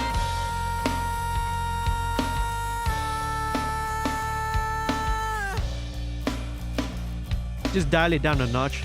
I think it's better, right? I think if I put the clipper, the limiter before the black box, it doesn't change the tone of the snare too much. It feels like it was kind of changing quite drastically once you get, you know, once we get to the end part of the song, right? Yo's playing a little bit harder in terms of dynamics. So this helps to kind of keep it a little bit more consistent, right? So again, setting, not forgetting, jumping back again with something bugs me, okay? Cool, right? So that is the lead vocal. Lariku ke awan, mencari bintang terang, memasuki alam So this R comp is not doing more than. yang penuh segalanya. Okay, on some of the very loud peaks, it does catch, you know, up to there. So maybe let's back it off, right? Back it off about another 0.5 on the threshold. So I don't want it to be attenuating. This is just capturing the very, very loud peaks of the vocal. Okay, all right. Okay, so that would be the initial setting for the vocals. Very, very cool. I'm happy with it. So let's go with the, you can guess what the next thing is, right? I'm going to go with the vocal thickening trick, right? So this is a very, very favorite process which I like to do, right? And I've been doing it, for quite some time right now. Again, there is a video of how I do it, right, on the YouTube channel. You want to see in detail how I do it, check it out there, okay? So I'm going to send this to Waves Doubler.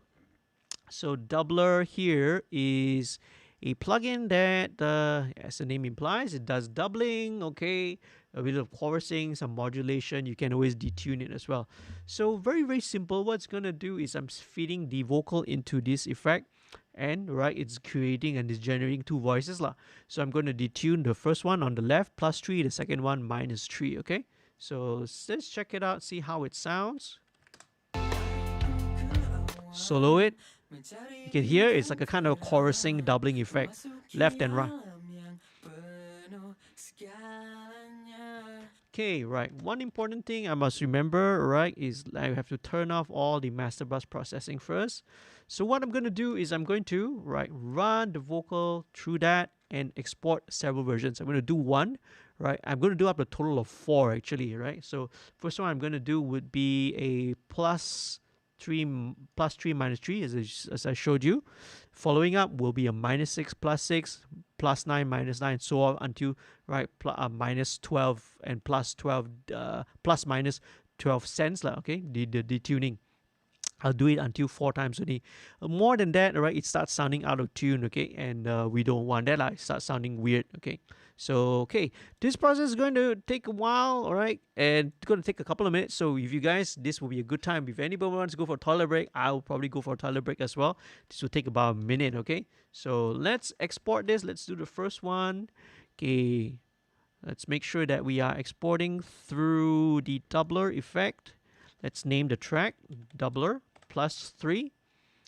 Okay, sample rate, bit depth 48K, 24-bit. Make sure this is a left-right channel because it's a stereo. And we would want to create an audio track and automatically insert to the pool, right? So it saves time. Okay, so right. Let's come back in about 2 minutes, right? While this exports, okay? Thanks for watching. Don't go anywhere. But if you want to go for a toilet break, right, for a coffee break, this is a good time to go now. Export audio.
All right. Okay.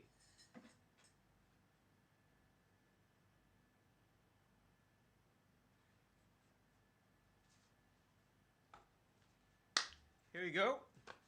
Hey guys, I am back from the toilet break, and hope you guys are still there, right? Okay, we're back here. So that's one that's already done. Let's repeat this process a couple of times more. Let's go now with -6 and +6. Now the reason why I'm inverting and reversing the plus and positive minus detuned figures is because if you do everything positive on one side and negative on one side, what's going to end up is the vocal is going to sound sharp on one side and then flat on one side. It's going to be weird, okay? That way, it's going to be really, really weird. All right, so I'm going to do a -6 +6. This will be the second one. So let's do, okay, let's repeat the process a couple of times. Doubler, -6, and export. check out what's happening in the chat, okay? Right.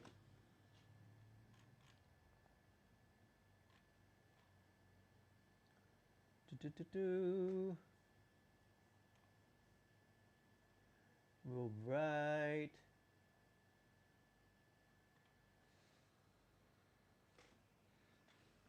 Okay, right. So, couple of comments here. Yeah, earlier on, right, for those who missed out, right, there was like 5, 6 minutes where I forgot to turn on my mic. It has happened once before, another live stream a long time ago, and I thought that, thinking that now, oh, okay, now I'm professional already, right? Still happens, okay, these kind of mistakes, all right? Okay. Well, I'm just human after all.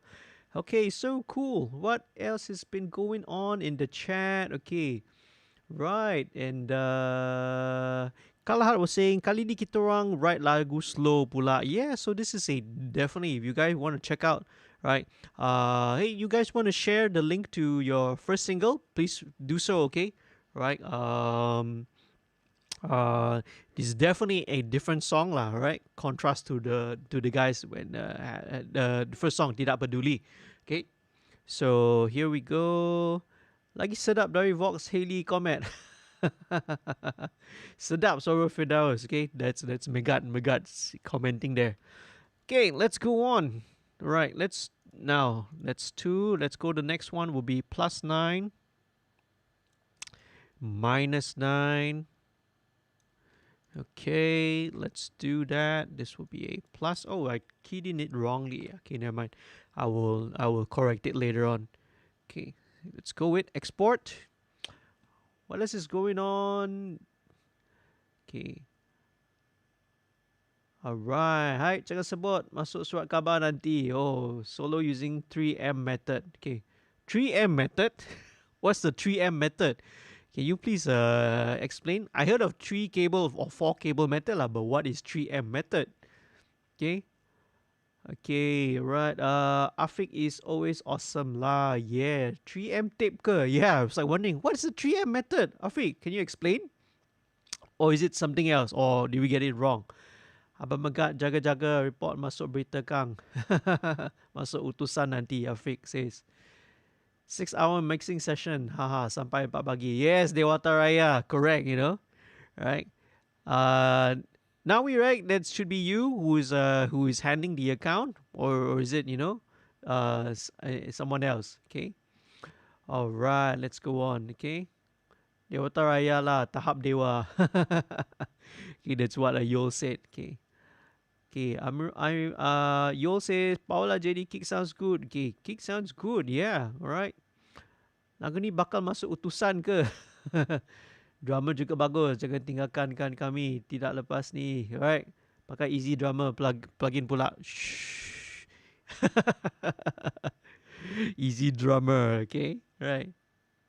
Okay. Yeah. Okay. I'm glad. Okay. Yo says I'm glad my drum's not giving JD a headache. Okay.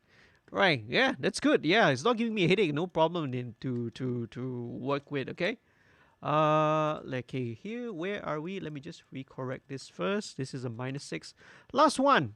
So the last one would be, ay, mana pula dia pergi?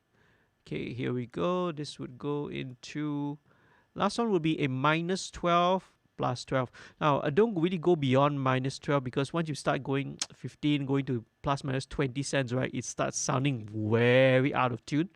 Okay, so I just keep it up to -12 lah. Last one. Export. Okay.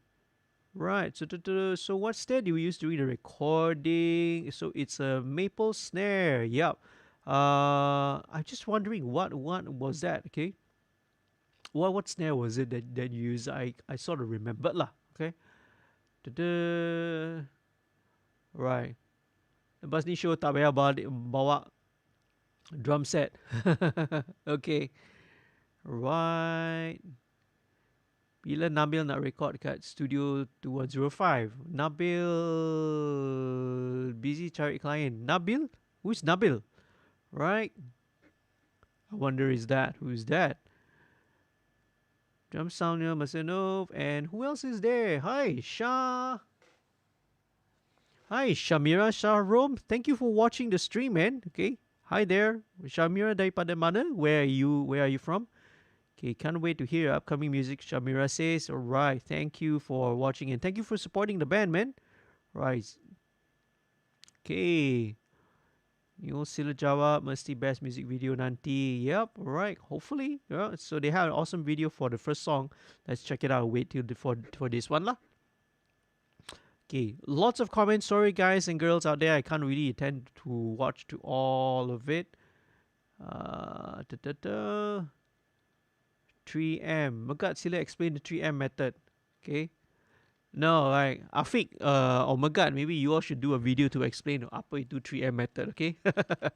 Okay, there. Now we're done with this. So what I'm gonna do, let's check out. Just take a listen to all these 4 tracks. Okay. Listen to how these sound together. See, it's like a kind of a chorusing effect. So you can always do this using stock plugins as well. You can use like a chorus, you can use a combination of delay plugins as well. I showed it in the video which I did, right? The tutorial video on my channel. So you want to know how to do it, you can check it out. Not necessarily you have to use Waves doubler like what I did over here lah. Okay. So first of all, let us route all these guys back into the lead vocal. Right, same goes with the lead vocal track. Just route it back to the lead vocal group, and remember to turn on the stereo, turn back on my stereo bus, my master bus processing. Okay, let me get out of all the, how do I unsolo all this? Okay, unsolo, yes, there we go. Right, let's turn all this back on. Okay, and next thing we do is we're going to blend in these just blend in the the doubler tracks. Okay, so let's listen to how it goes. Lariku ke awan, mencari bintang terang, memasuki alam yang penuh segalanya. Ku kiri sesuatu yang ku mahu. Turn it off. Ku inginkan sesuatu ada segalanya. Okay, let me turn off the Waves tune. I don't think I even need it lah. Bintang terang. Okay, so you can hear it's adding a little bit of that wideness, a bit of width, a little bit of size to the vocal, makes it a little bit bigger, a little bit thicker. Okay, so let me just work on it a little bit more. Now, first things first is I'm going to take out all the bottom end. It's not needed, right? All the top end as well. So another benefit of why rendering it and exporting it down to audio is you can always tweak it and EQ it a little bit more.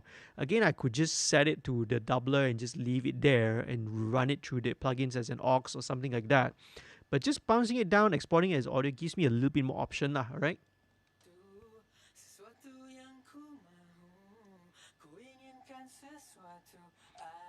Okay, about that 850.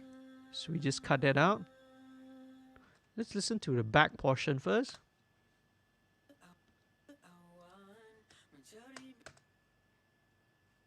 Let's listen to the last chorus. Let's see.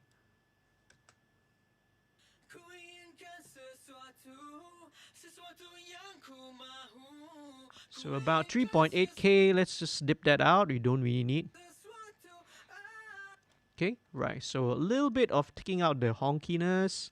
We don't need it to be, because now we know we have 4 of these tracks. You don't want all of that to, build up across all of those tracks, you see. So just a little bit of EQ goes a long way. Let's go back again.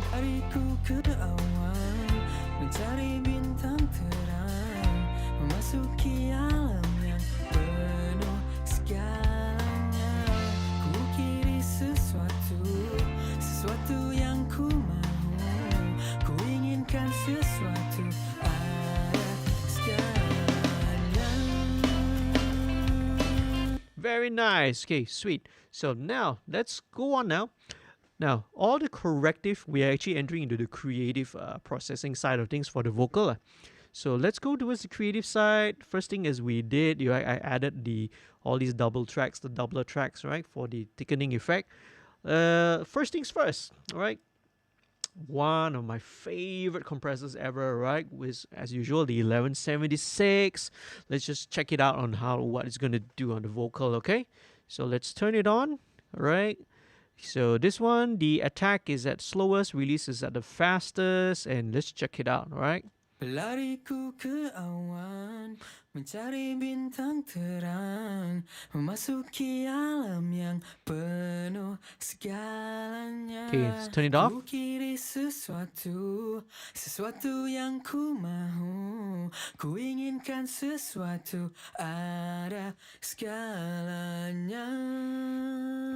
Yeah, it's adding a little bit of that thickness to it, you know. That's what it's helping it. Not only just leveling out the levels, but it's really adding it that kind of a thickness, right? So a little bit of parallel compression here, right? A tiny touch of this RCOM just to catch the peaks. The 1176 here is more for its tone. I'm adding a little bit of that thickness of that lower mid range, just to give it a little bit of that bite, a little bit of energy. Again, it's more of extracting the emotion out of it. It's very hard to explain. Compression is not just about controlling levels. It's not traditionally we always think of compressors as, yes, you want to control peaks and all that. That is the straightforward, that's the most easiest way to describe what compression is. But compression can be used as a tool for altering tone, right? When you alter the levels, right, you are sometimes altering the level of different frequencies, because compressor reacts differently to the energy. That if the energy is very existent in the lower range, it acts differently. If energy exists in the mid or the highs, it also reacts differently. So this is basically getting it to sort of react a little bit differently, and you'll see later on after this, right?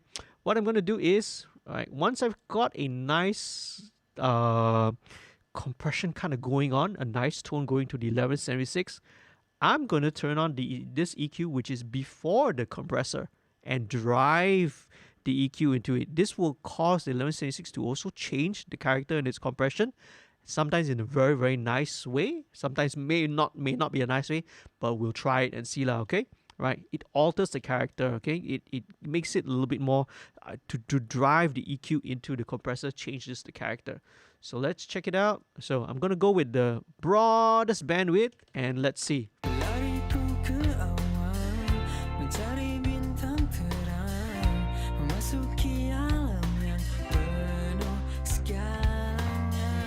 Ku kiri sesuatu yang ku mahu. Yeah, so this Ku inginkan sesuatu, ada segalanya. Segalanya.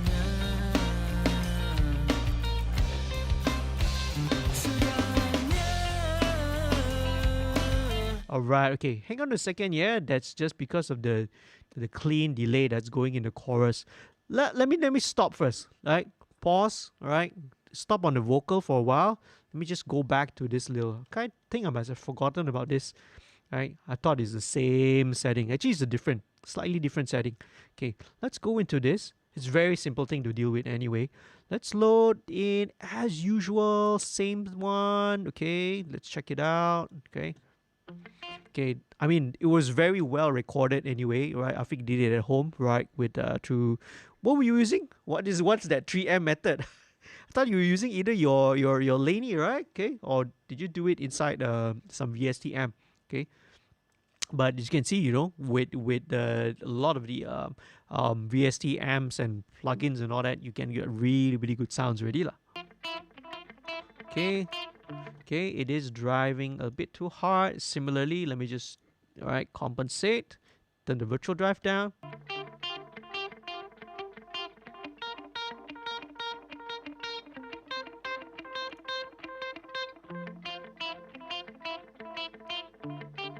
Same thing, FG2A. FG2A is being used a lot on this track, Well, since now it's available in VMR, right? Why not? Use it, okay?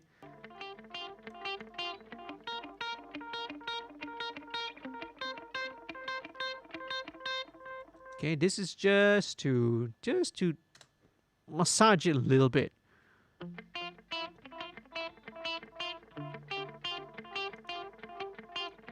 Let's take out all the bottom, eh?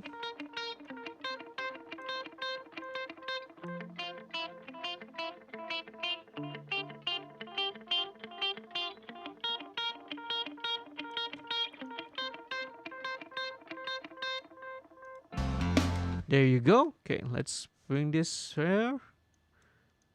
Let me check what's happening here. Okay, yep. So this clean guitar pretty much is just a group that's empty. All right, just making sure that I'm not like pushing this into another compressor. Okay, just double checking. All right, I've not I have to put it to another group. So let me just check it out. All right.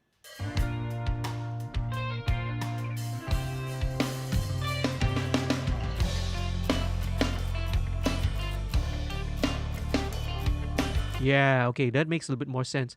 I think let me just pull in maybe the verse clean guitar, the chorusy type clean guitar, a little bit more, maybe 50-50. So it gives a bit of contrast. So when you get to the chorus, it's boom, hard left, hard wide, see? Hard left, hard right, you see? And wider. Okay, let's turn on the vocal again. Yeah, it should make more sense now.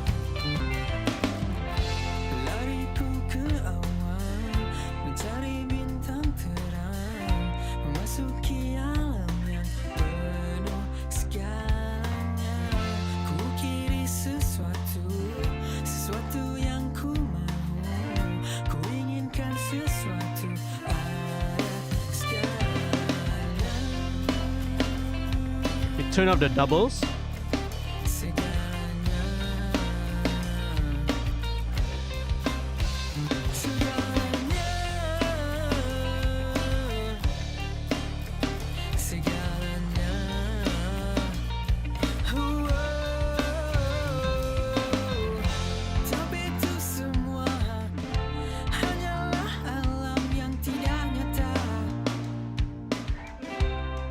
Okay, cool, right? So there's a little kind of a echo delay track which they did.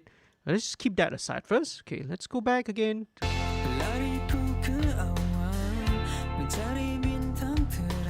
Okay, now, so a little bit more de-esser. So, right, with all the processing and all the compression, sometimes it will bring out all the S's again. So, we need a second de-esser at the end of the chain.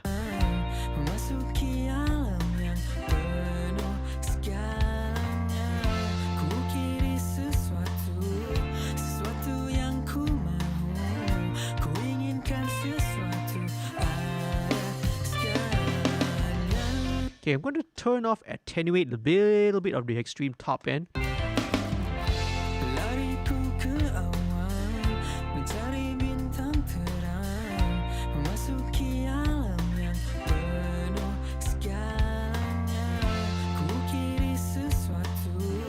Okay, right, now let me just jump back again. A little bit of automation is going to be needed, right? The bass, I think, needs to...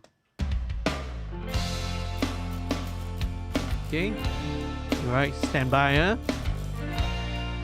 Like in the verse, the bass just needs to be dipped down by a little.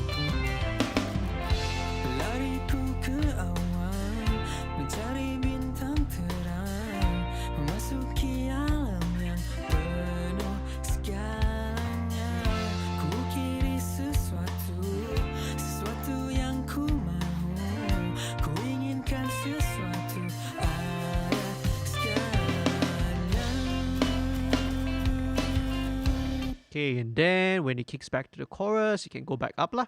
Right, just a little bit of automation just to, right, otherwise the bass, right, just to make sure that the appropriate level. Okay, vocal as well, right? Vocal just needs to start just a touch softer. Like 1 dB less. Like just 1 dB lower, I think. Yeah, around here.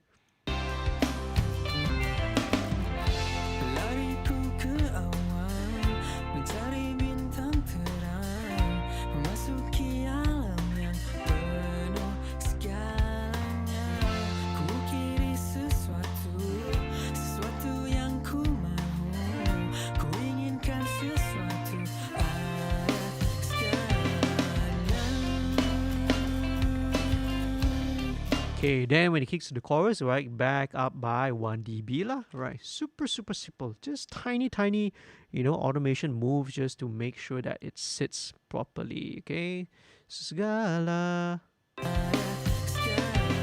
Okay, I think when it comes to Scala, it should already be up to 1 dB. So let's adjust the automation point here. Okay, there we go. Okay, nice, right? So I feel that Fira's vocal could benefit with a little bit more of the MB2 because it's quite varied, the dynamic range, quiet, and then later on it goes a bit louder. So it's just here just to bring out a little bit more energy out of those quiet parts. Lariku ke awan, mencari bintang terang, memasuki alam yang penuh segalanya. Ku kiri sesuatu yang ku mahu, ku inginkan sesuatu ada segalanya. Okay, let's try again. Lariku ke awan, mencari bintang terang, memasuki alam yang penuh segalanya. Ku kiri sesuatu yang ku mahu, ku inginkan sesuatu ada segalanya. Okay, next thing, last one would be vocal rider. So similar to bass rider, vocal rider is also going to be one of the intelligent plugins that help to check and maintain the level of whatever signal that's going through lah. But in this case, this one is tuned for vocals. Okay, so let me just bring the range up to about +4 and -2, and let's look for a nice level to set it at. Okay. Lariku ke awan, mencari bintang terang, memasuki alam yang penuh segalanya. Ku kiri sesuatu yang ku mahu, ku inginkan sesuatu ada segalanya. Segalanya.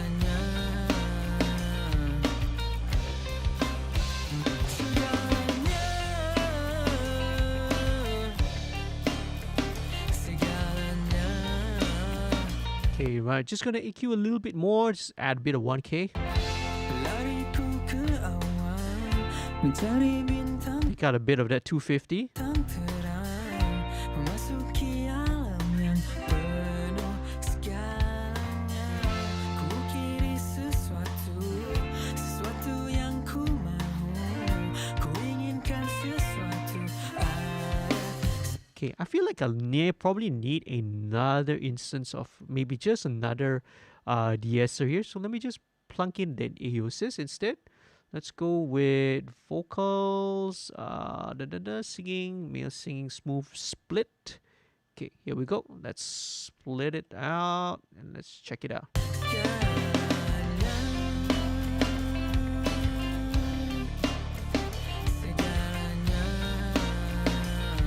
A bit too much. Okay, a little bit too much, okay? Sesuatu yang ku mahu, ku inginkan sesuatu ada segalanya.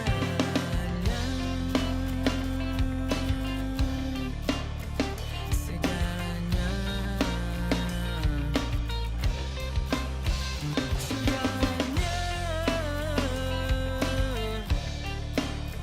Segalanya.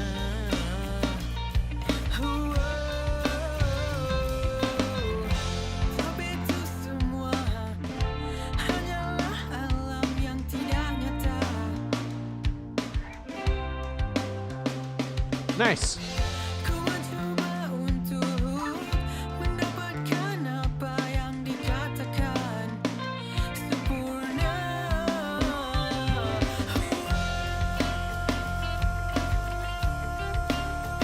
Segalanya. Great, very cool, right? So let's add a couple more stuff first. Let's go on adding a bit of effects to it. First thing I want to put is a little bit of room, okay? So this helps to sort of sit the vocal inside a nice kind of a room, right? Because typically, in a recording situation, we want to keep it as dry as possible. So now we want to give it a bit of depth, right? So I'm going to use super tap. This is just going to be adding a little bit of room. I'll solo it so we can hear. Sesuatu, sesuatu yang ku mahu. So you can hear this is exaggerated. I'll dial this back down a little bit. Ku inginkan sesuatu ada segalanya. Yeah, okay. Segalanya. Okay, now next thing would be a mono delay. So this is dBx delay. Let's put on some ducking. Pelariku ke awan, mencari bintang terang. This feedback needs to be shorter. Memasuki alam yang penuh segalanya. Ku kiri sesuatu, sesuatu yang ku mahu. Ku inginkan sesuatu ada segalanya. Pelariku ke awan, mencari bintang terang. Memasuki alam yang penuh segalanya. Ku kiri sesuatu, sesuatu yang ku mahu. Ku inginkan sesuatu ada segalanya. Segalanya. Very nice. Okay, so a little bit of that, Inginkan sesuatu ada. maybe a little bit more actually. Lariku ke awan, mencari bintang terang. Memasuki alam yang penuh segalanya. Ku kiri sesuatu. Okay, right. Okay, so now we're gonna add a touch of this EMT 140 plate, and the way I've dialed it, right, I have set it in such a way that I will control the level of the reverb from here instead. Okay, so just a little bit. Lariku ke awan, mencari bintang terang. Memasuki alam yang penuh segalanya. Ku kiri sesuatu. Oh, okay, no wonder I'm not hearing it. Let's turn it on. Yeah, make sure it's there. There you go. Okay, I can EQ it a bit.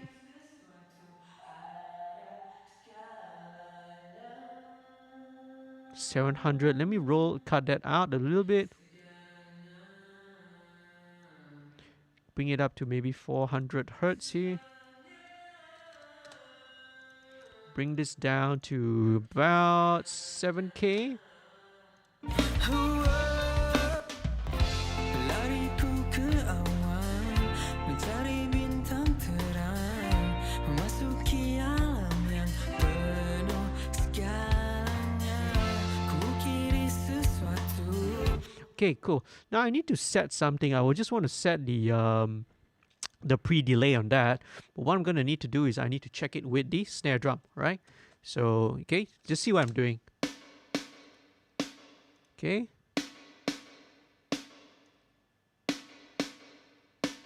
It's pretty.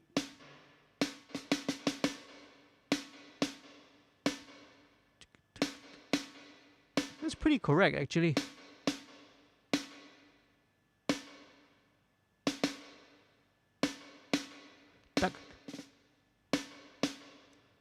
Okay, so I want this reverb, right? This little plate reverb to sort of pre-delay about a 16th note after the initial, after the sound source. So, you get a little bit of separation.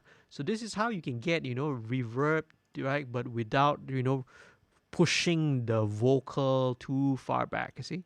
So let me turn this off. Let's go back to the vocal. Lariku ke awan, mencari bintang terang.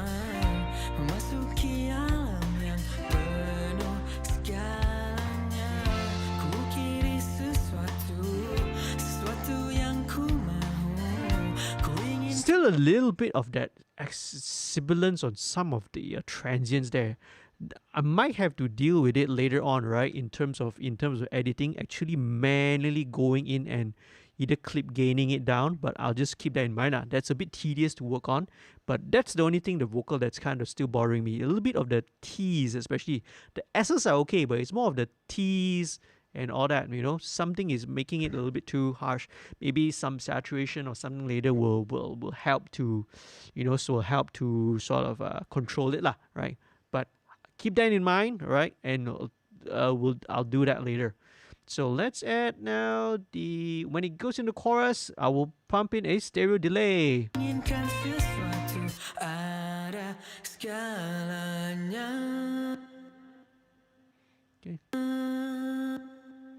Okay, maybe a little bit longer. The left feedback needs to be about.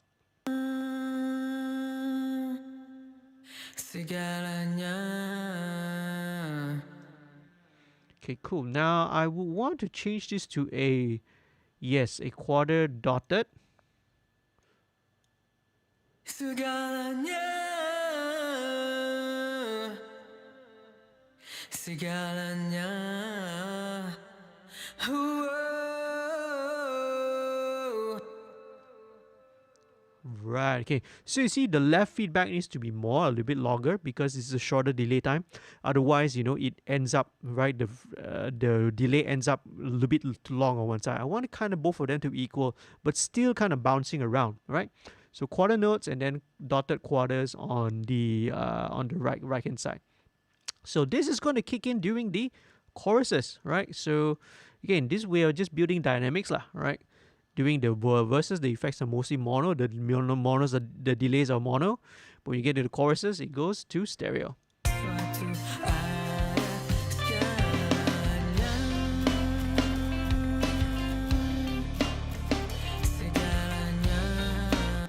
Okay, so this is going to come in exactly on.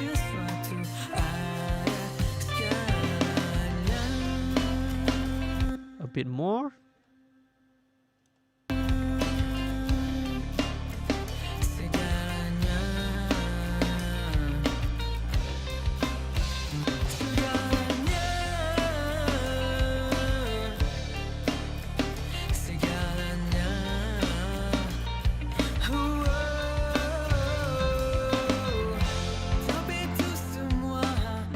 So back to the verse, right? We take out the stereo, it'll be back to a mono delay.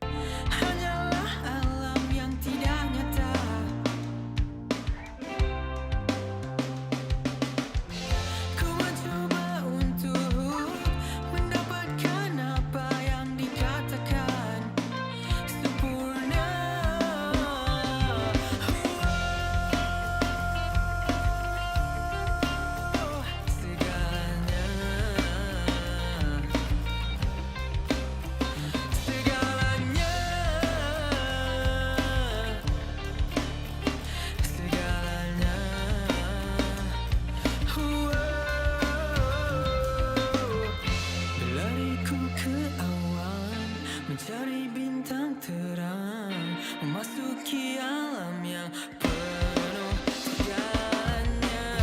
Ku inginkan sesuatu yang ku mahu. Ku inginkan sesuatu ada segalanya.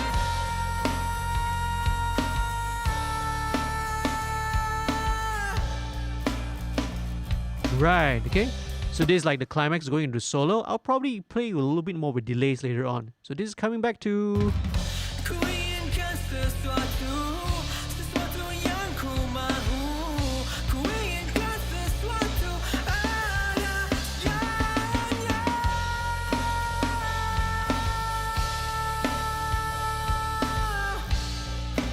Let's keep the delays on.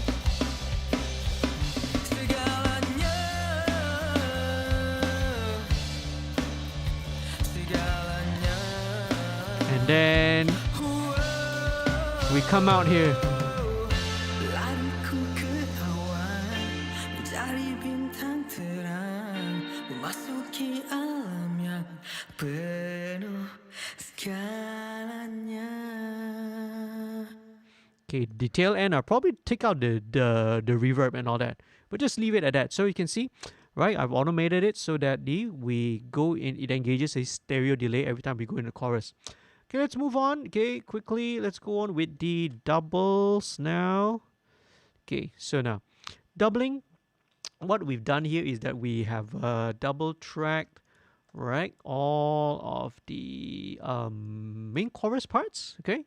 So we can see here, right? And wherever the main parts are. So doubling here, right? I do suggest in this case, right, we record always, right, a left and a right. So at least as a mixer, I have an option of panning it hard left, hard right lah.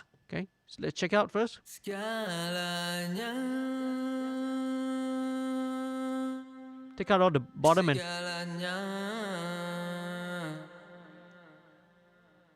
segalanya.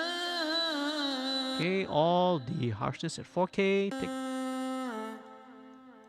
Let's turn off all the effects first because it is kind of distracting.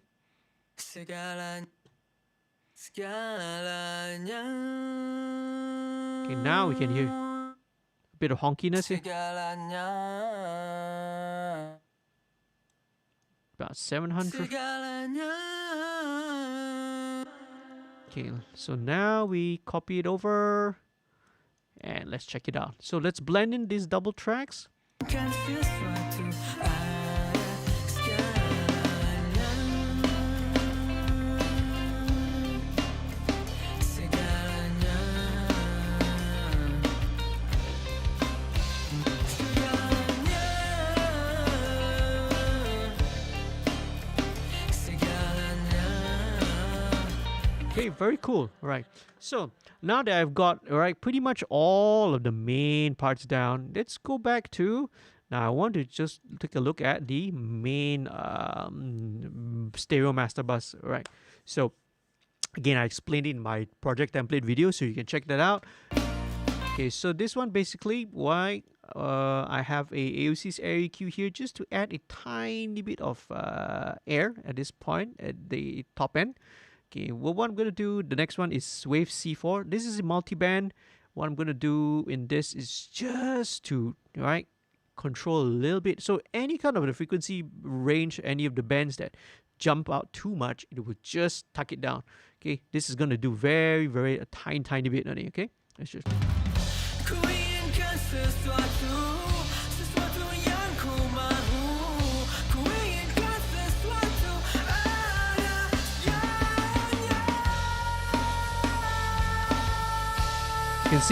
You can see, right? Especially on the highs and the high mid section, just a tiny touch, right?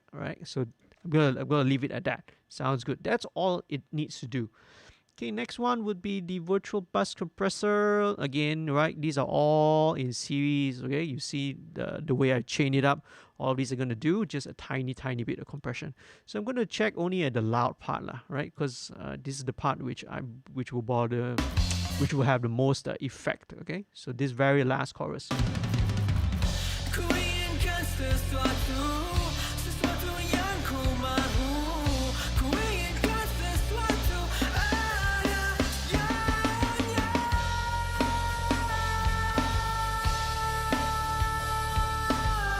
Very nice.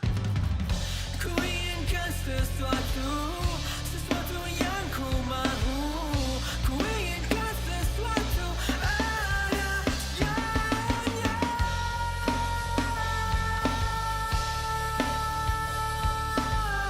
Let's bring it a little bit more. Let's go again. Inginkan sesuatu, sesuatu yang ku mahu.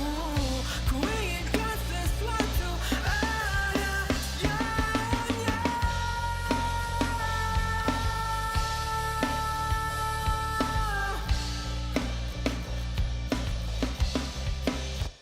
Inginkan sesuatu, sesuatu yang ku mahu. This is without. Ku inginkan sesuatu ada yang.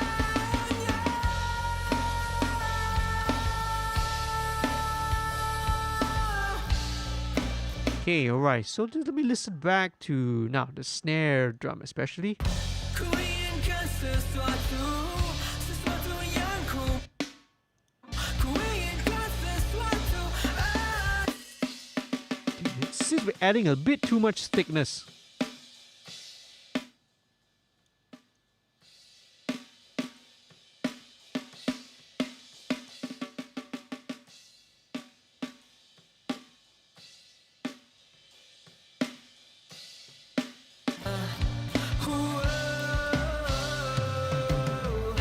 Lariku ke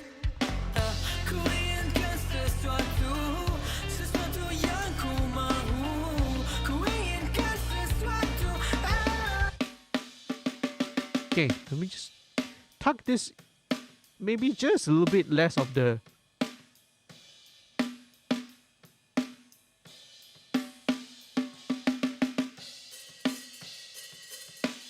yeah, so even though that is the kind of the root, the resonance, just feel that it needs to be tucked down a little bit lah.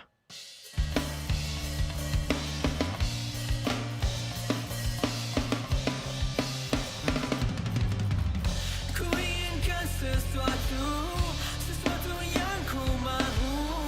Ku inginkan sesuatu ada segalanya.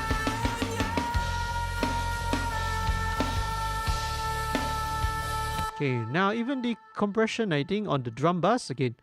Let me just bring it down again to Penuh segalanya. Ku inginkan sesuatu, sesuatu yang ku mahu. yeah. I think in the end, it still works best with the fastest attack setting, 0.03 milliseconds, right? Which was usually the initial starting point, right? Ku inginkan sesuatu ada segalanya.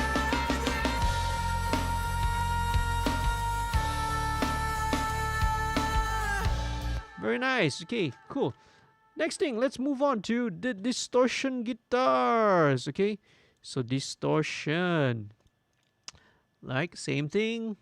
Okay, let's compensate for the levels. Let's make sure we bring this down because otherwise it will start to overdrive and saturate.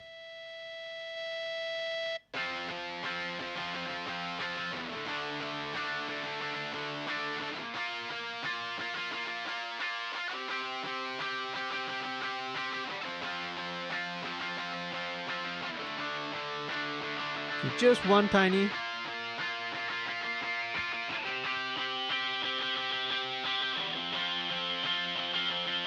At about 3.2K. There we go. Very easy. Super nice tone, right? From recorded tone by Afik. Makes the job so much easier.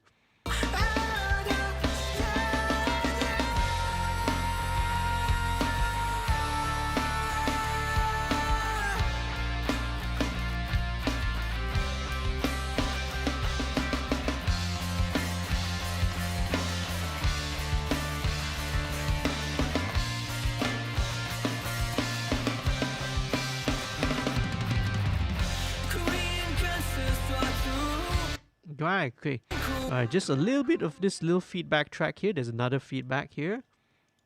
There's actually 3 actually, but let's check this out. Okay, let me just take out all the bottom end. Alright. Ku inginkan sesuatu. This could all just go to the distortion guitar bass. Sesuatu ada segalanya.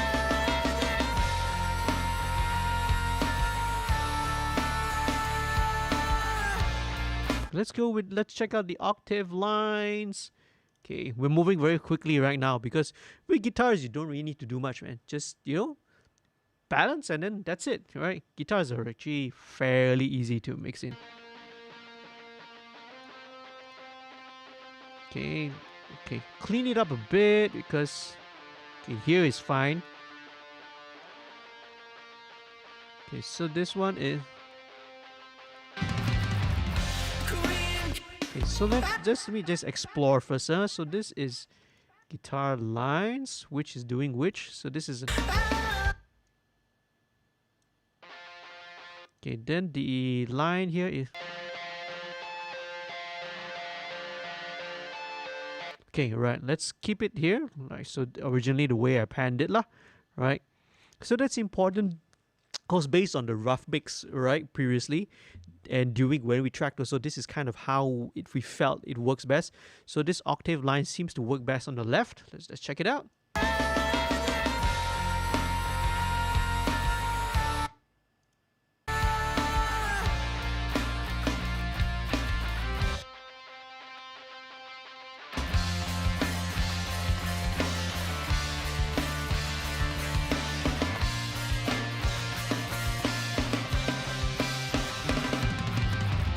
Ku inginkan sesuatu. Let's go then. Let's check this little line guitar. Same thing. Let's bring down let's trim it down. Trim all this down first. And let's check it out.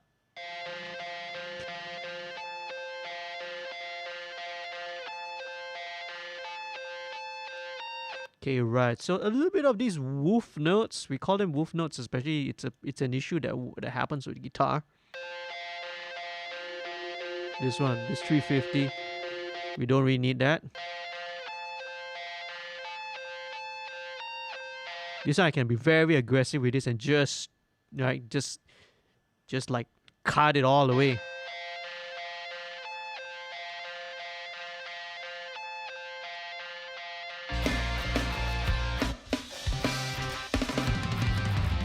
Korean kan sesuatu yang ku mahu.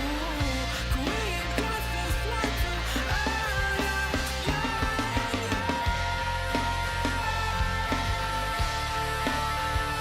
Let's give this a little bit more front to back. Okay, by adding a bit of reverb. So this will be a mono plate reverb, right? This is a Soundtoys little plate. Let's bring the mix down to about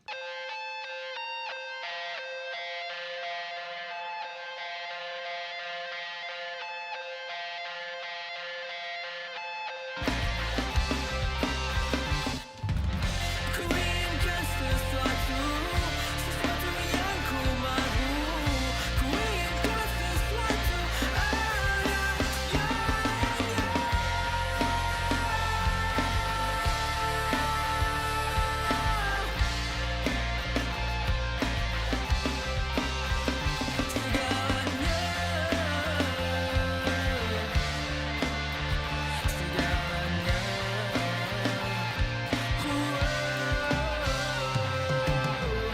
Lariku ke awan, mencari bintang terang, memasuki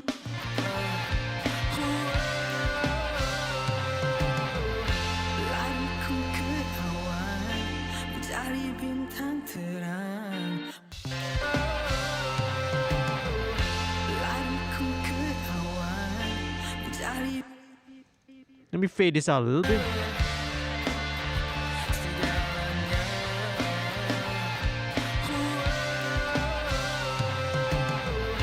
Lariku ke awan, mencari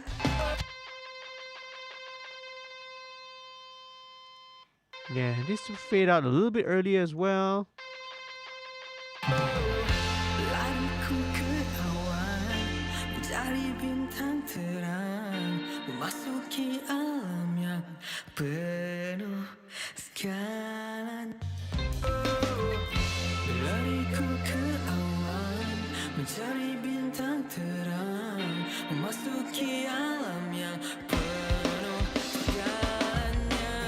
Ku inginkan sesuatu yang ku mahu. Very nice. Okay, cool. Now let's bring in the let's see what else do we have here. Okay, I'm gonna leave the solos for the very last bit. Okay, a little bit of a piano part. Yang penuh segalanya. Ku kiri sesuatu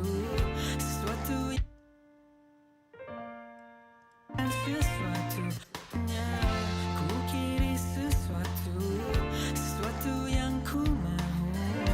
Ku inginkan sesuatu segalanya. And just to add a little bit of ear candy to it, nothing much needed on this piano part, you know. Just high pass a little, that's it. Ku kiri sesuatu yang ku mahu. Ku inginkan sesuatu segalanya. There you go. That's all we need, all right? Okay, next thing we're gonna move on, right? The would be the BVs. Let's check it out. So let's go with this first set. So these pair of BVs are okay. Let's go with my usual, right? Parametric parallel processing. Okay, for the vocal. Okay, high pass. Okay, you don't need all the top end.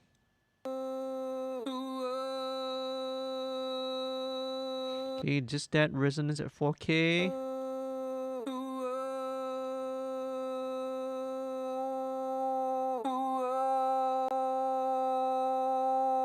This is like a fifth above. Okay, let's go. Let's mute these two first, okay, because this would be the low part. Link the channel. Okay,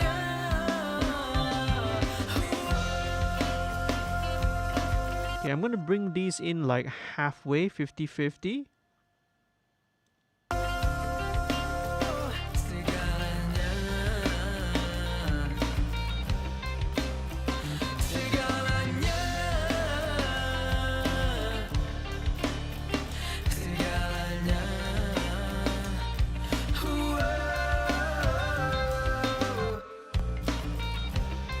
Bump this up a little.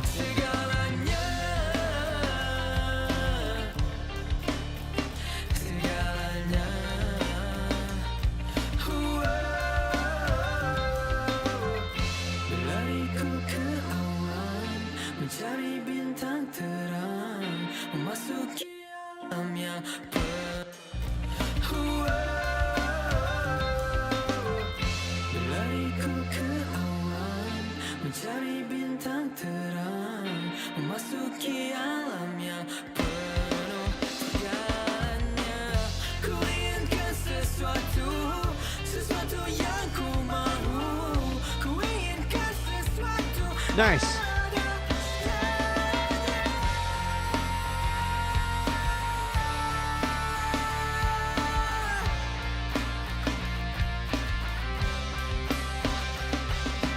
Okay, let's go with the third and fourth part. So these will be...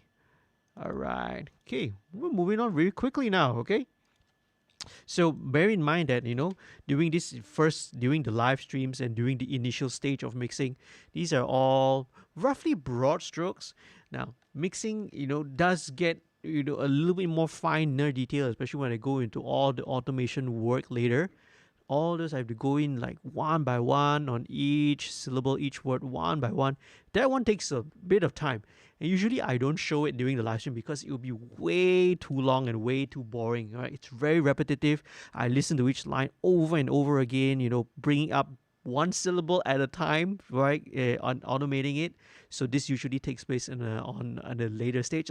Usually by then also I will have taken a break. I give myself a little bit of ear break, either a couple of hours. So if I'm mixing during the day, for example, right, I'll give myself a couple hours, go for dinner, everything. Come back after dinner, then only I continue. Or sometimes if I'm working late at night, I will let it sit overnight and come back and do all this automation work the next day when ears are a lot more fresh, okay? Because you need to take ear breaks, right? But it's cool. Now, well, thanks guys for everyone for staying in and tuning in. You guys are really, really helpful. And, again, do subscribe if you haven't. I really, really appreciate it. And again, do check out, right? If you want to support, again, go to the Patreon page, right? Just check out what the benefit, what the different tiers are, right? You can support for as low as $1 a month, right? Just to be like a what we call, I can't remember what exactly, right? But to support, you can, right, go for as low as $1 a month, right? Or you could go for the VIP tiers even. Okay, so this is the higher harmony. Okay, let's check out. Something is saturating. Let's turn this off.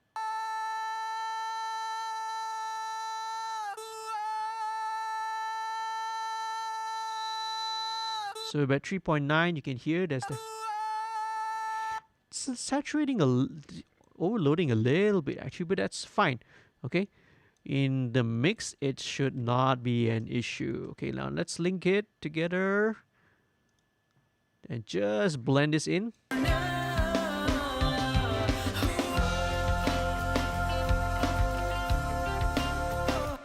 Very nice.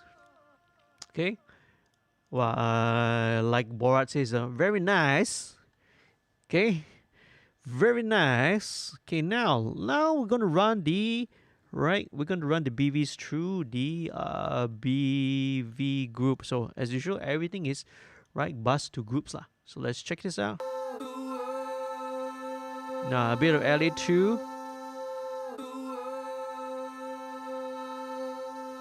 Bump it up.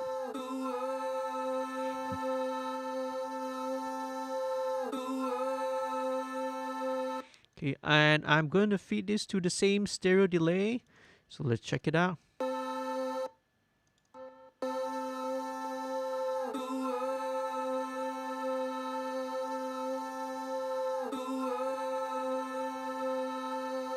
Okay, now just a little bit of TDR Nova on the BVs. At about 3.8K. Now this one I will just leave it at default. Very gentle, 2.1 ratio, because again, this is just tiny bit.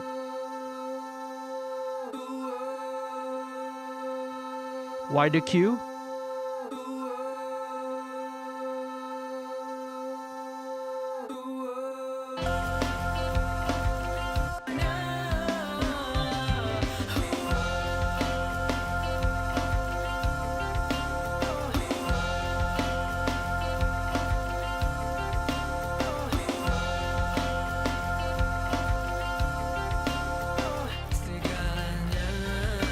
Check out the rest.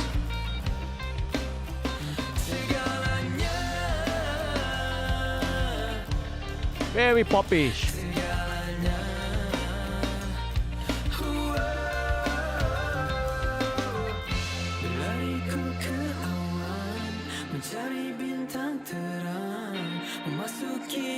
Let's check it out and see how it sounds when it's when it's how to say. Let's just check out an acapella.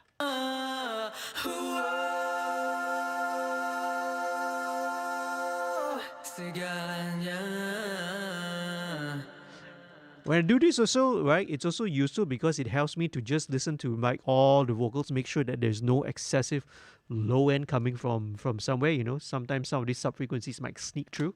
So just checking. Segalanya, segalanya,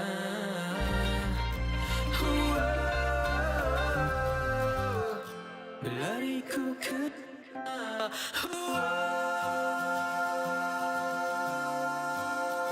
segalanya, segalanya.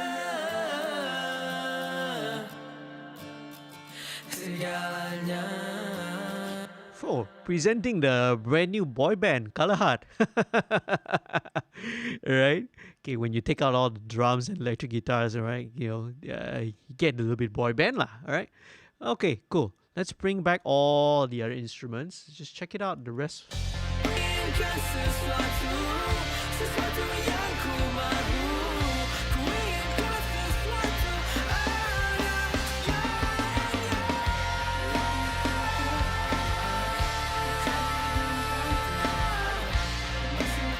Okay, right. So this end part where the BV start to take over and take the melody, right? So here we need to automate it.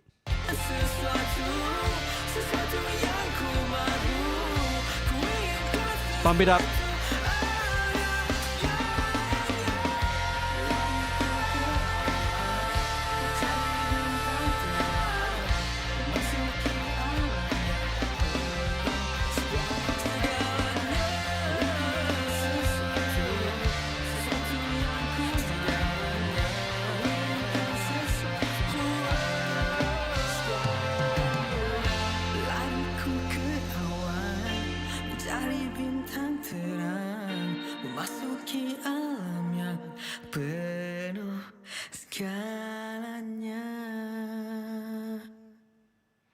Alright, okay. So I automated as well just to take out the reverb at the end. So you just left with a little bit of the delay. But maybe I need to play around with the vocals at the end a little bit more lah, okay? It's cool. Alright, I like where I'm going right now. Okay, sweet. Now next thing, right. Next thing is probably need to automate a little bit of the kick. So hang on a sec.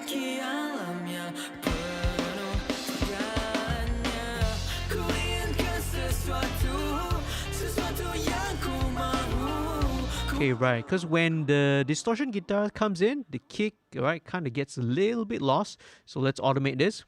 Ku inginkan sesuatu ada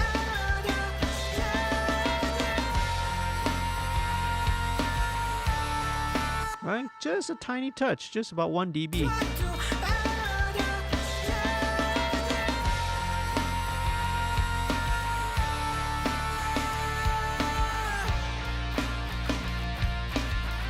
Yeah, so that it cuts through.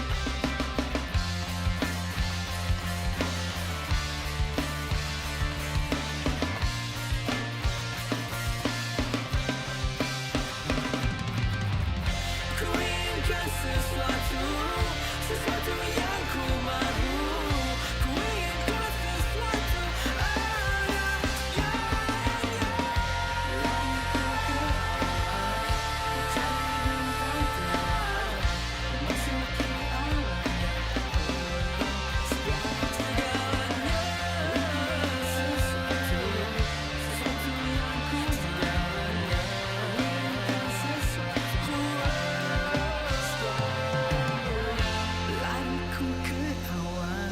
Okay, right. It does get a little bit cluttered at the end, so I probably need to balance it out a little bit lah. But again, right, first draft of the mix is always like broad strokes first, okay? Just to get everything sitting in the right place, roughly where it is. Then, you know, later on, that's where all the automation will come in, right, to fine tune all the stuff. So the stuff that you don't really see during this, during the live streams, otherwise it would just take way too long, you know, 6 hours, just like the Wataraya song. Okay, but theirs is because we had so many tracks to deal with lah. Okay, all right, but cool. Let's move on next. Okay, let's go on to the strings. We'll leave the solo for the last. Okay, as we said, let's leave the best for last. All right. So strings, I think they have two parts actually. So one mainly functions more like a string pad. So this would be actually the main kind of string line would be this track. So with strings, I also have my little preset which I use. Mix strings, okay, right. This is actually same thing, but I keep this as clean as possible, and as well as right, our instance of wave C4 in here. This C4, right, is a setting called upward compression.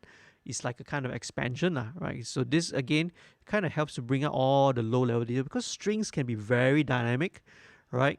But in this kind of setting, it will help to sort of bring out all the low level stuff without having to go crazy on compression, right? Because with strings, you don't want to compress too much. Obviously, you want to keep, right, all the natural dynamics. But at the same time, at the challenge of a very busy kind of a pop rock mix, you kind of need, right, a little bit of help to lift out all the low level details. Otherwise, all these articulations will tend to get lost. So this is where it helps. Okay, let's set this and let's check out. All right, just EQ a little bit. You don't need all the super bottom. A bit of the Rossini.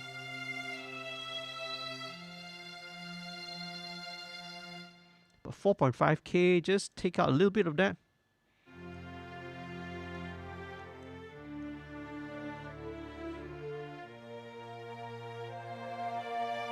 And about 700.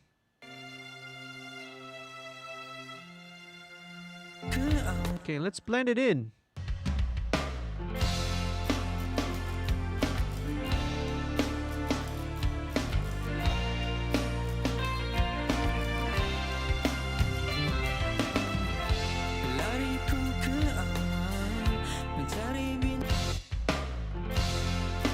Okay, very nice. Okay, now, so all the strings again are all bussed into a group. So I also have another little bit of processing for the strings as well. There is an instance of LE2A. I may probably change this to insert it inside VMR lah, but it's fine. Let's leave this on. Okay, not going to compress anything yet, but the secret thing is I am running the strings, even though some of the strings already may have a little bit of reverb, I still run it through a U80, the EMT 140, but I may just play around with the mix lah, just to dial in a little bit if I need to, a little bit of extra reverb and ambience into it. But let's check it out first. Do I need it or not?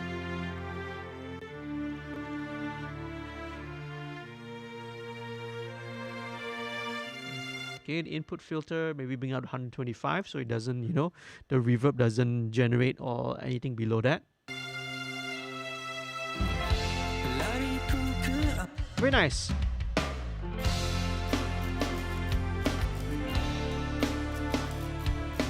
Sweet, okay, I like it. So next part, these are all more functioning, more of pads, like string pads. But what I did was I kind of separated out into all the 4 different parts and ran them through a different VST. Right, so the one that's on the full strings here, the main string lines, this was going to Miroslav Philharmonic. But to get a bit of separation, you know, a little bit different, right? These ones I used the BBC Symphony, right? So that's from Spitfire Audio Labs. So it's really, really cool, right? For I think because the BBC ones are a lot more lush, right? So these would serve nicer as pads. I like to use this as pads. The Philharmonic ones are a little bit more direct, you know, a little bit more in your face. So a combination of both helps too. Give a bit of separation between the two. Because if I use the same sample library for both parts, sometimes you might get a bit of masking if they start clashing with each other. You see? Okay, so these are the BBC, the first violins. Very, very lush sounding. So let's filter out all the bottom.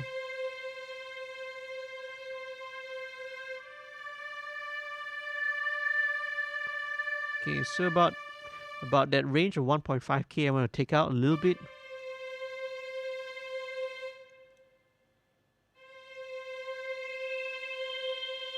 And about 3.2.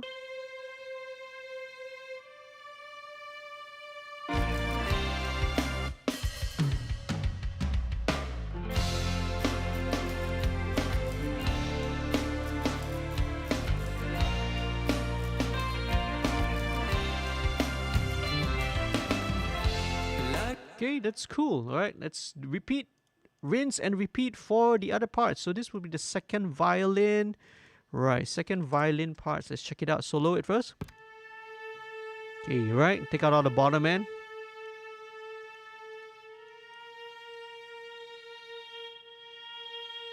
Okay, now for each part, right, it's different. So you can't use the same EQ setting. You just can't copy. You have to actually listen and see where, because each note, each section, because this is the second violin section, playing a different range, playing different, slightly different articulation. So where the, you know, those resonances are, they're going to be different as well. This is actually, you know, like 2 octaves above the. But even though it's the right note, but I don't want it to poke out too much because, you know, 1.7, 2.8, you are, you know, kind of cutting into the vocal range already. So it can benefit to make space there lah.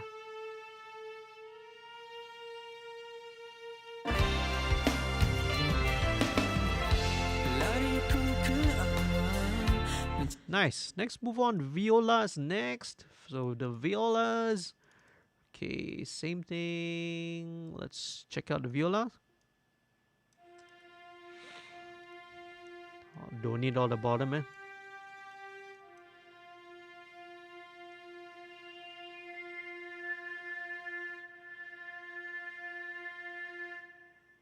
It's about 1.8K. This one doesn't need that much. Just there, just there, just there.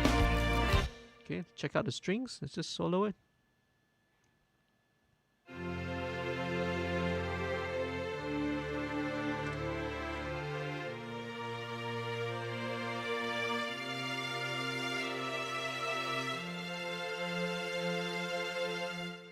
Yeah, all right, okay.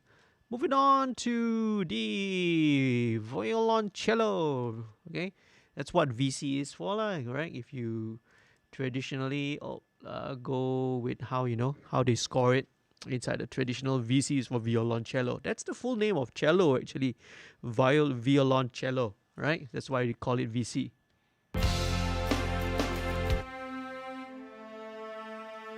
Okay, a bit of the upper harmonic.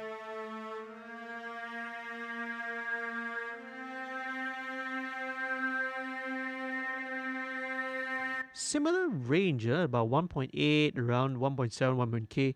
Again, it could be where they recorded it. So, you know, some of the the characteristics of that hall that they recorded the BBC Symphony Orchestra in lah. Alright, so let's just keep it at the same level. Oh, same level. Hello. Yeah.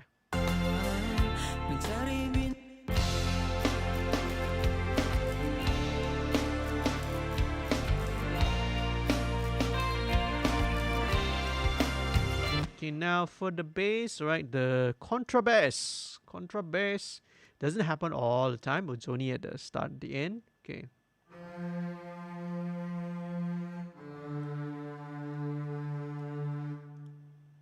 Okay, let's go to this end section.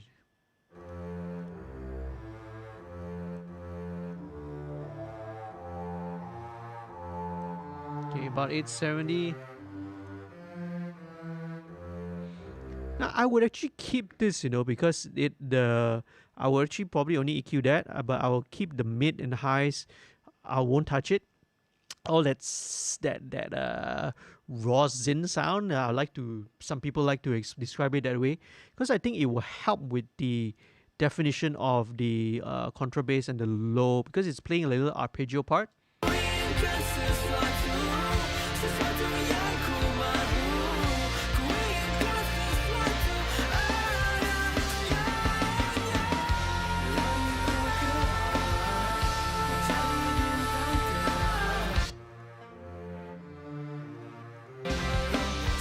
Yeah, that needs a little bit of automation over there, okay? Because we're getting quite a lot of very, very busy at the end.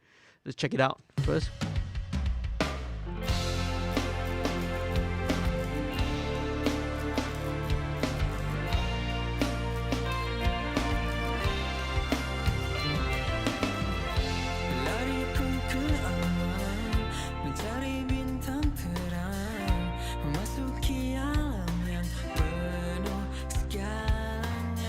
Okay, what I'm going to do is I'm going to very quickly switch over to my Yamaha NS10s just to give me a different frame of reference, okay? But we are almost there, okay? Yeah, I should add that, when I do all the fine-tuning automation, I will usually do it on the NS10s because these are great for balancing lah, okay?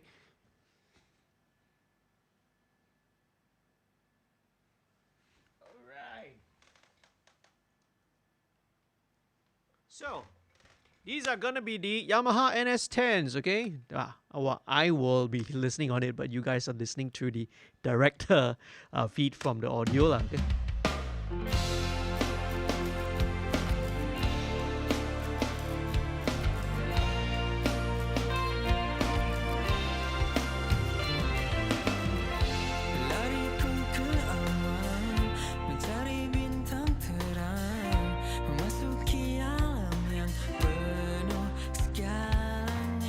Okay, now it feels that the snare might still be a little bit too forward here. Let's bring this down.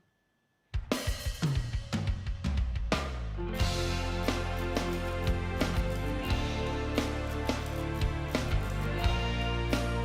but when the first verse comes in, the stick, I need to bring this up.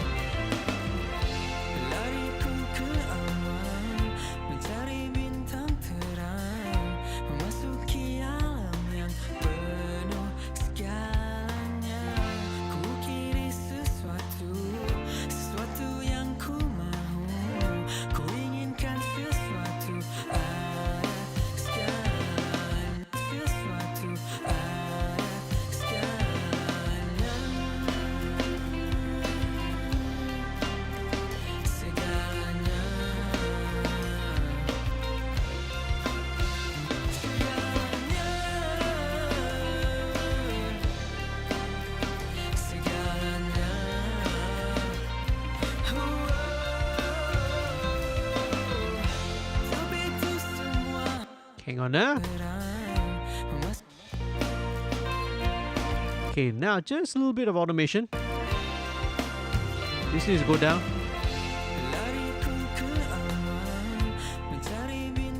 These clean guitars just need to go down about a dB when it gets into the verse.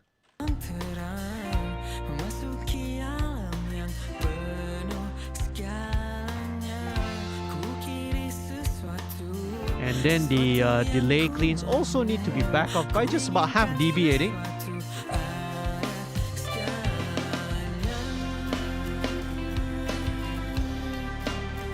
1 dB actually.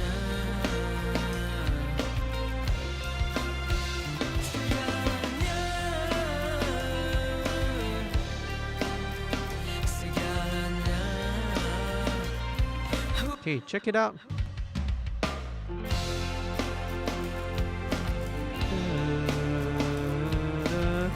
Just a little bit of automation, rough. These are all broad strokes for the moment.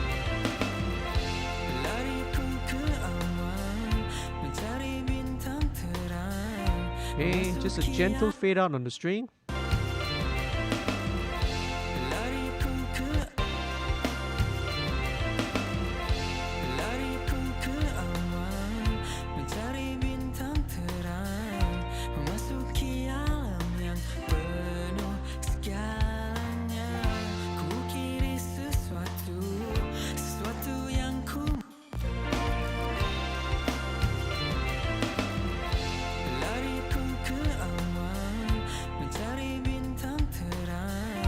Much better, okay?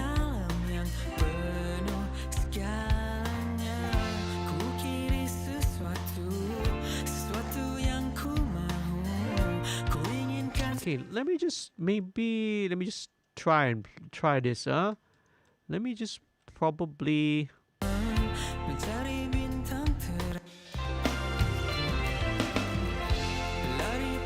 try and okay.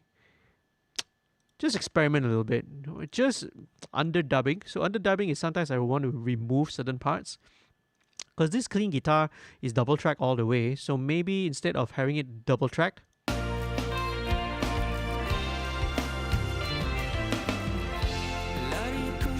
4.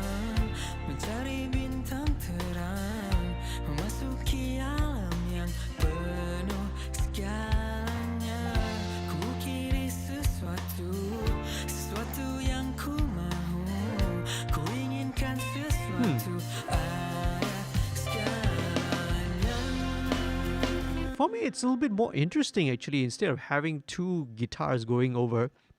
But this means I can actually spread it a little bit more. So maybe 75. Okay. Check it out. Again, right? This one we discussed with Afiq lah, okay? Right? You guys are checking this out, right? So I mute 1. So it's only 1 guitar. It gives space for the piano also, you see?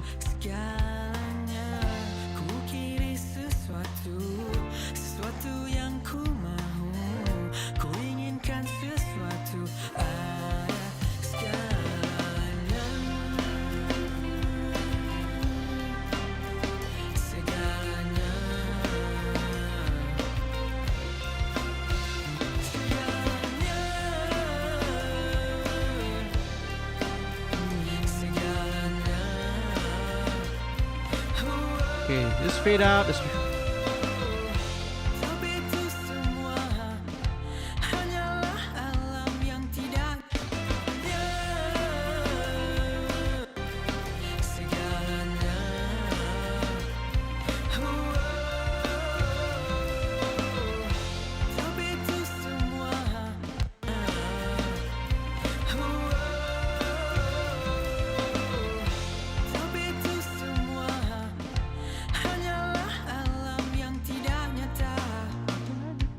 Okay, let's mix in this little delay fill, which the guys recorded. Right, this one, let's play around, okay? So this one, let's give it quite a bit of reverb and a little bit more filtered. Okay, yeah, let's check this one out and see how it sounds.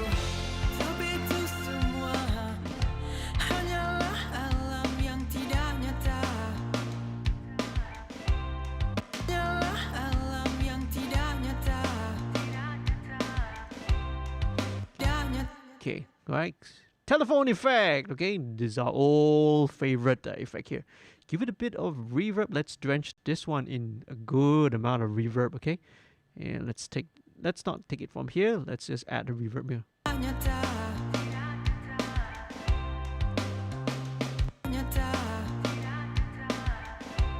Okay, in fact, I think it could even use a little delay. So let's just put in, right, a mono delay. Let's just go with the stock mono delay here. Da, da, da. Check out, so quarter notes. Okay.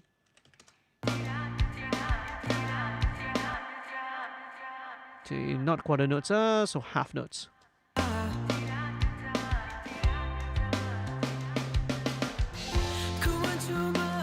Let's filter it out, so about 3K, so that the delays are a bit darker.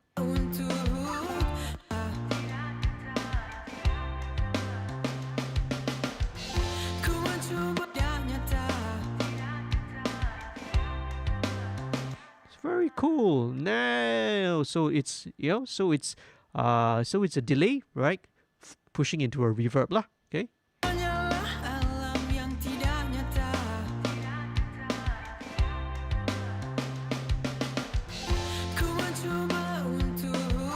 Okay. Hey, automate the snare again.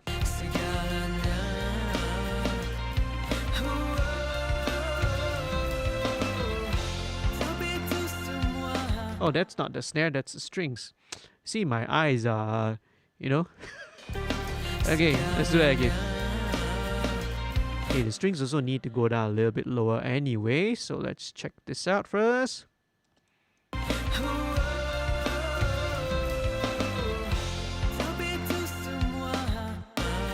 Okay, now we can mess with the snare.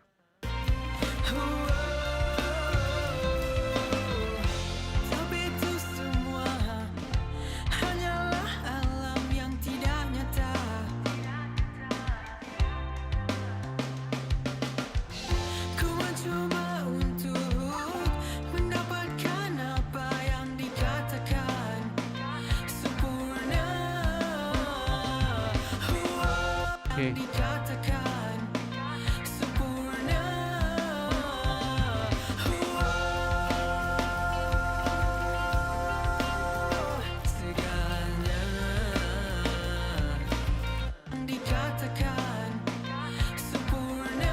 The strings back up too. Okay, let's see where the strings are coming back in. Okay. Okay, strings come back in the second verse here.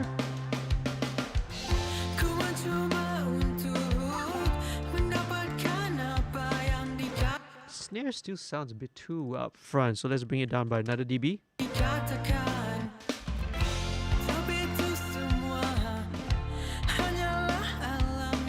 Okay, so this string part is a bit soft. Let's automate up.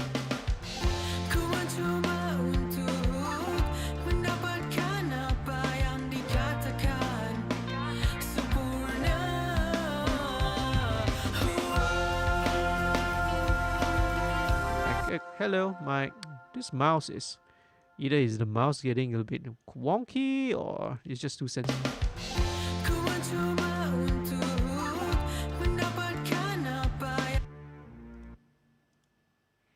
Check out now, where's the strings?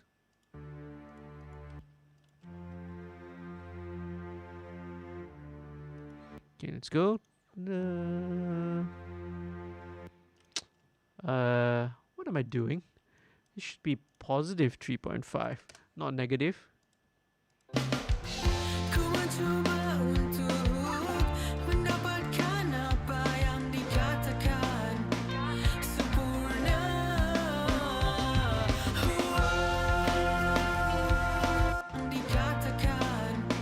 Okay, then back down 1, 2, 3.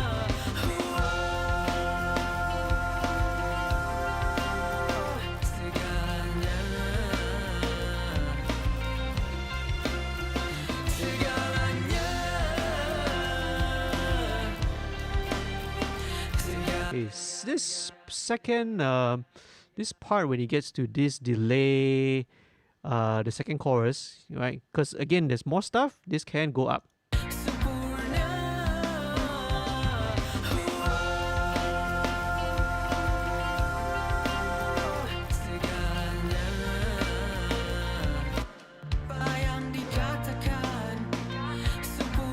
let's undo the delays first. Let's undo the automation first. Let's do that again because it's not retracking. I need to put both in read mode.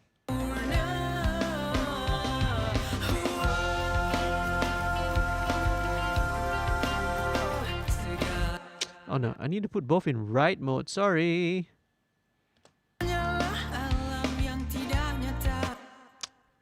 Okay, hang on a second. Right.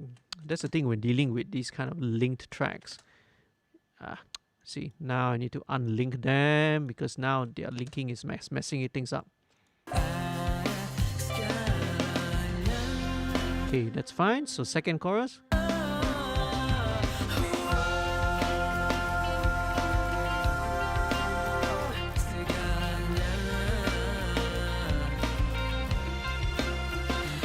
Okay, 25. Okay, just need to be up by 1 dB only, not much. Not a lot, just 1 dB will do. Here we go.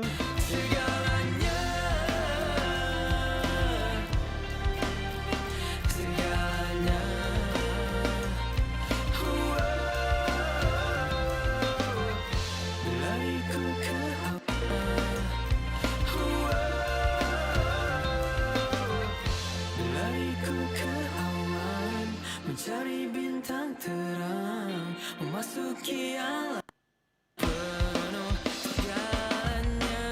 Ku inginkan segalanya.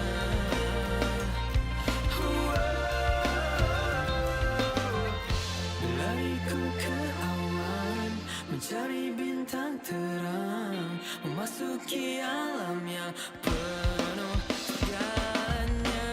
Ku inginkan sesuatu yang ku mahu, ku inginkan sesuatu ada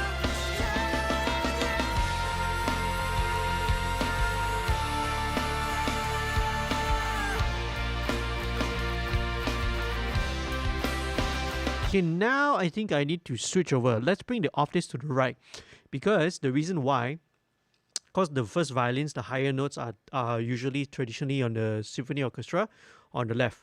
So bring the octave line to the right. I think it would work better because on the right you have the lower range register strings, the cellos, the double basses, the violas. So they won't fight with each other. So these are the things I need to consider lah.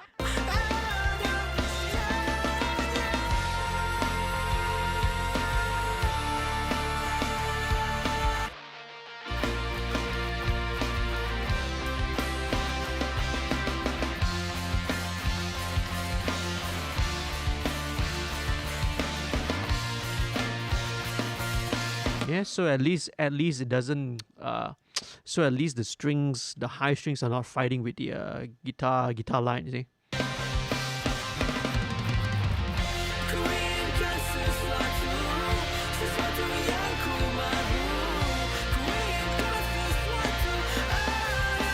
Okay, and here I'm gonna need to automate the octave levels down.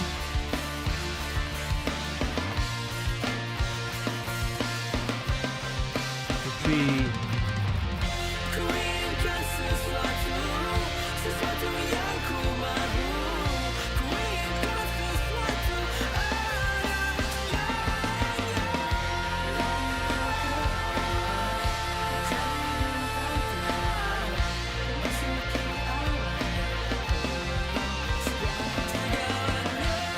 Okay.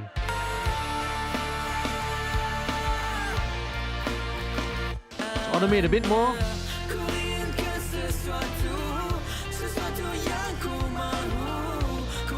Okay, let's make some space for the solo, huh?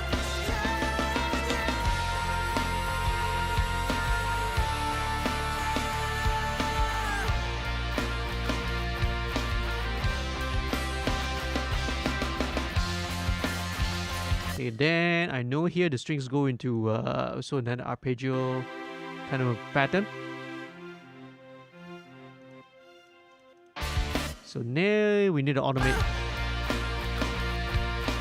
1, 2, 3, 4.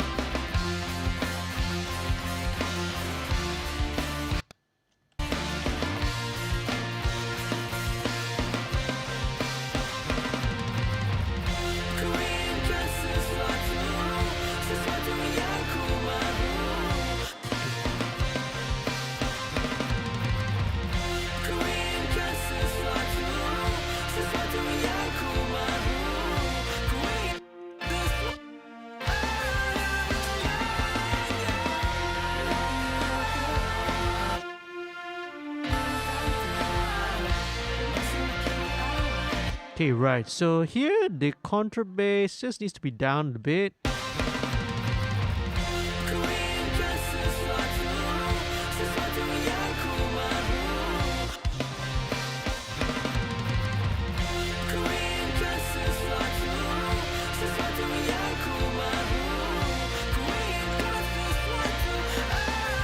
Actually, it doesn't need to be much. You just need a tiny touch of the contrabass just to give it a little bit of weight.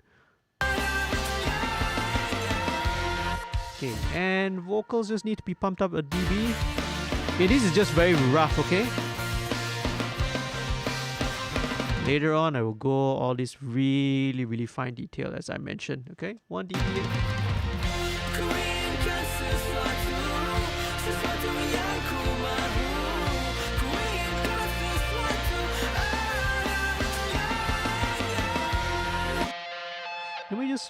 Let me just dial down this a little bit.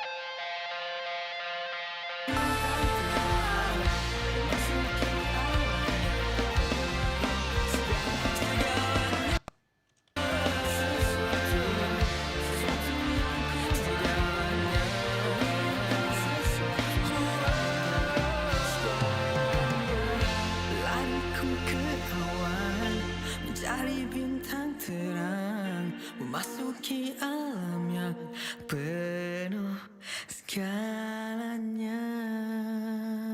Sweet. Okay, now almost there. Last thing. Let's add in the lead guitar, alright? Solo time. Okay. Time for Afik's epic guitar solo.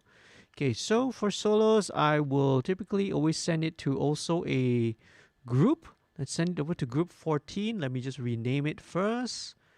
Where is the group? Okay, solo. And let me just bring the group down so it's easier to see. Sweet. Okay, we are almost there, man. Da da da. Lead guitar. There we go. Okay, let me just turn off all these automation lanes first so it won't be so confusing. There's so many things that we see. Oh, hello. Close. Yes, okay. Right, so let's just check it out as usual. Just balance it in first.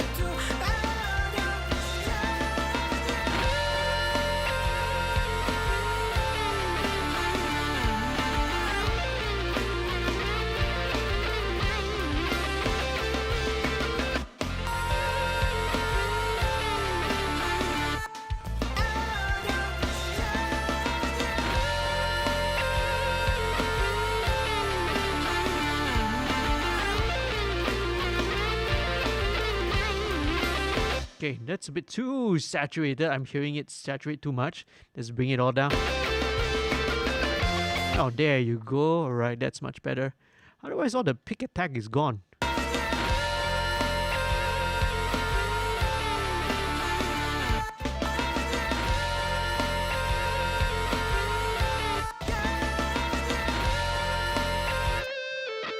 Okay, that's much better. All right, so let's bring in now. All right, what I love to use on solos would be MB2. Okay, again, this brings out a little bit more energy and all the low-level detail. So pick attack, all the, all the little finer articulations. It helps to bring all the stuff out.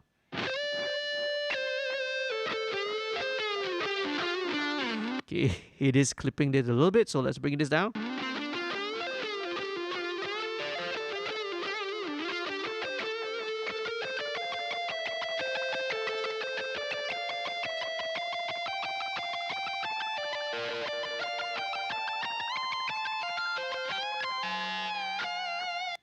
Let's bring it. Check.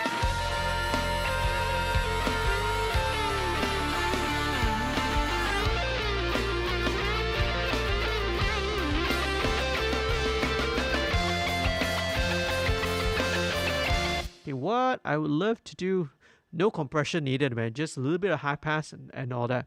But just to give it a little bit of space, right? I have Acon multiply. Vintage lead, this is kind of like a chorus effect, modulation and everything, just to add a little bit, tiny touch.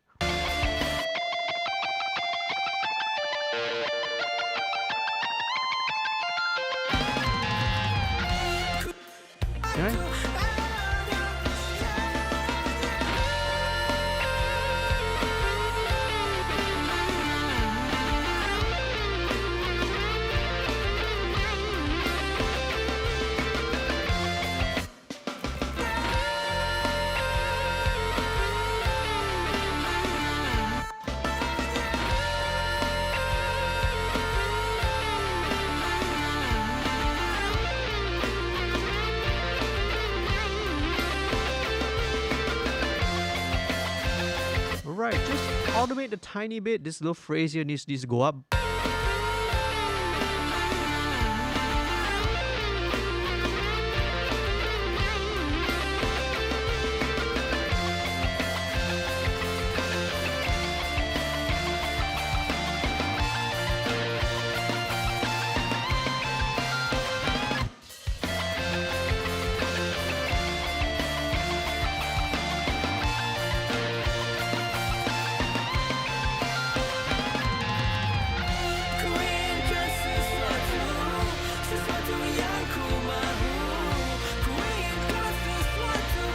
Here, the vocal, I think still needs to go up a little bit more. 2 dB.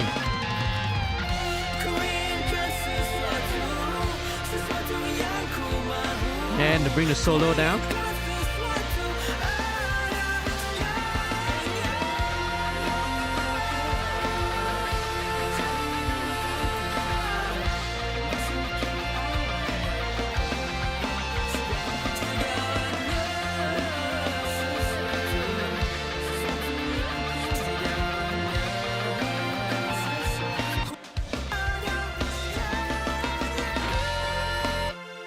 Okay, probably just a little bit of EQ at 3K for the strings.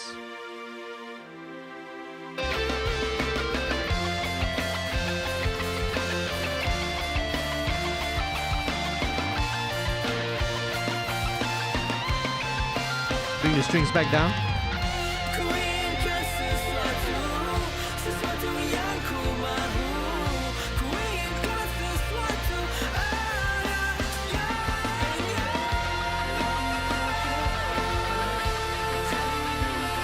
Okay, cool, right? So these strings, I think once we kick into the very last chorus, right, we need to tuck this down to about 2 dB, or about 1.5 actually. Let's keep it at 1.5 first. So let's kick it all that. So yeah, it's always a balancing trick lah between all the different parts, you see.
Alright, okay. It's a bit of a tricky juggling, right, act at the end there, but I'm pretty much happy with what we've got, man.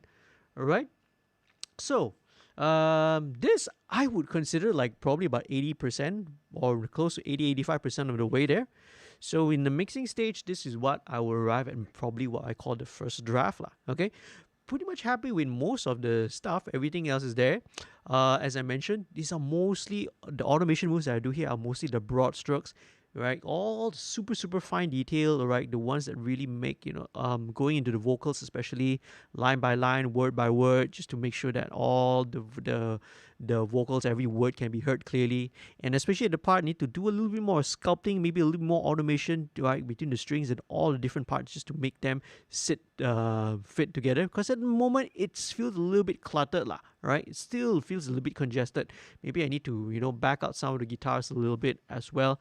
Maybe EQ a little bit of the distortion guitars just to give it a little bit more space, right? Because we're getting to feel a little bit congested at the back lah. Okay, so just a few more things I want to show, right? And some other secret stuff, right? well, not really secret stuff, but stuff that I've been trying out recently. So I have been putting the SPL iron. Okay, let me put that. This is a mastering compressor, but what it does is it is set to an MS mode. So right, you can sometimes you can treat and you can operate processors in a regular normal stereo or dual mono mode. But here we can also go into an MS mode. So it's also processing the mid and the sides differently.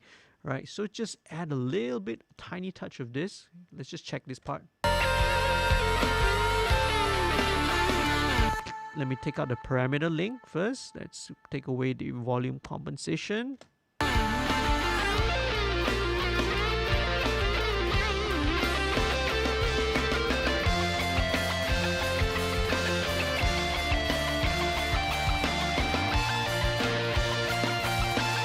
Automatically, it gives a little bit extra space, because it is kind of spreading the image wider a little bit,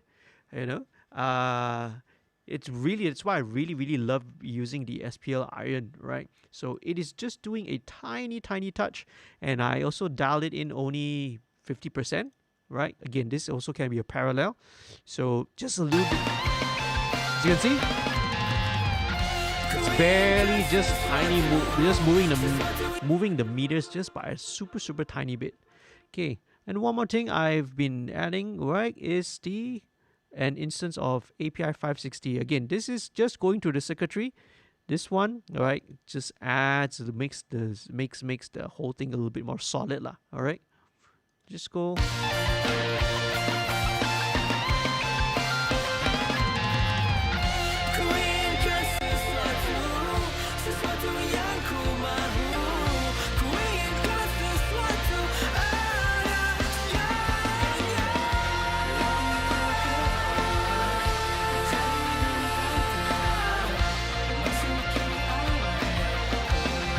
Okay, probably needs, let me just bump the bass up a little bit.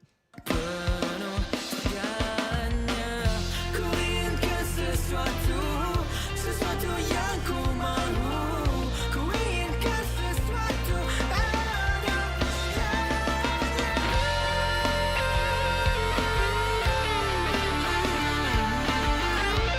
then after the solo, okay, yeah, I think the distortion is the one that's taking up a little bit, eating a lot of that space. So let me just chuck out maybe the 3K.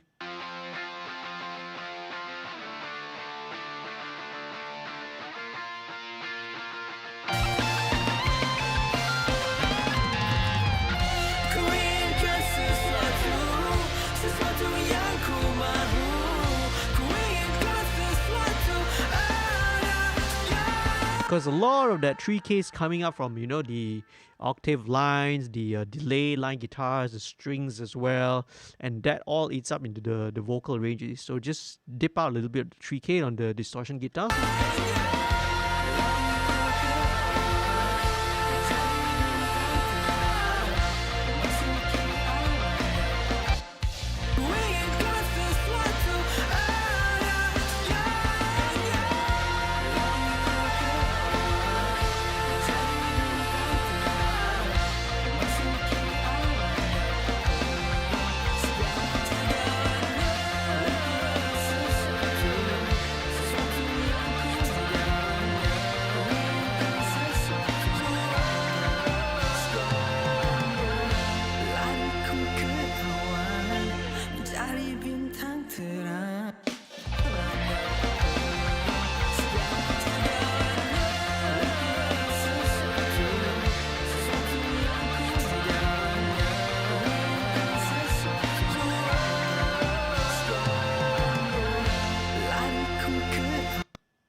Right, okay. Oh, it's starting to glitch a little bit, Cubase. I wonder why. Okay.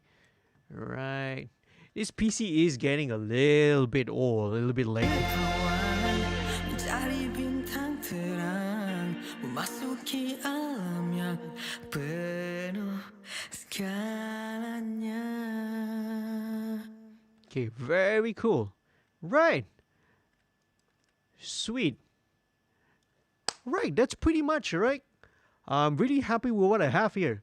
Okay, so what we're going to do now is let's take a listen to the whole track. And as I mentioned, this is right still a first draft and initial version, but it gives you a little bit of glimpse into how I mix a song, how I approach right the mix all the way from the ground up, from the drums all the way to the rhythm section, the vocals, strings, and all that lah, all the main parts lah.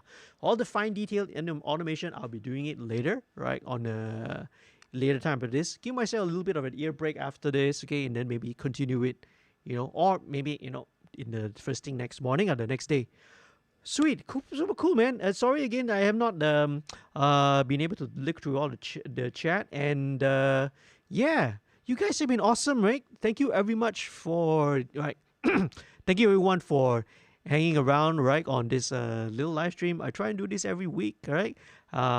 Every week I feature a new artist or local artist that I work with. So just to give a little bit of a taste, especially as for viewers and for fans and for the public out there who may not know what the process is like, goes behind the scene, behind the making of a song, right? This is just only the mixing stage, right? You guys have not, behind the song, there's all the pre-production. The band, besides just writing the song, they have been rehearsing. That many, many hours spent rehearsing, right? Doing pre-production rehearsals, working out the parts, rehearsing out the parts, writing the lyrics, writing the melody, then getting into the studio, recording. Then once they are done with the recording, okay, that takes also many, many hours, right, of time.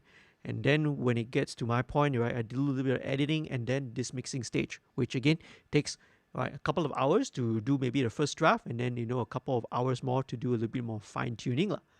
So there's a lot of stages that goes behind, right, the process.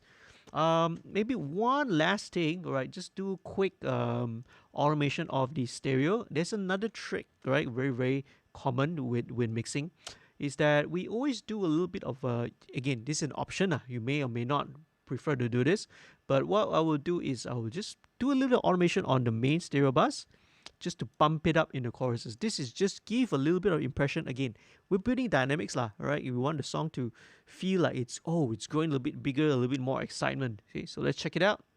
Okay, so 1, 2, 3, 4. So going into this chorus, right? First chorus, I don't think it needs to, because it's coming in from the quiet with the side stick, right? So it doesn't need to. So here I just want to build a little bit of dynamics. Last thing I'll show you, then we'll take one final listen to the whole song, and then we'll come back and call it a night, okay?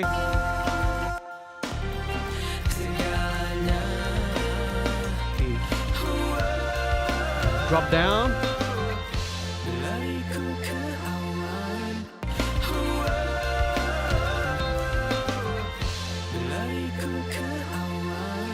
Mencari bintang terang, memasuki alam yang penuh segalanya.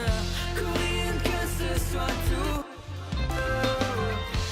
lariku ke awan, mencari bintang terang, memasuki alam yang penuh. So this is the third verse.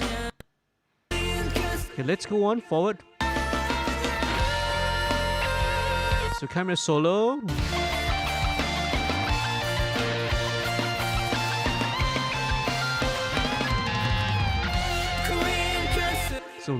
So this is still. 1,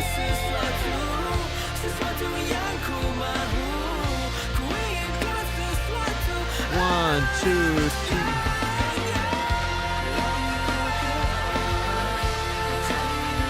So I'll just pump it up at the very last bit. 1, 2, 3, 4.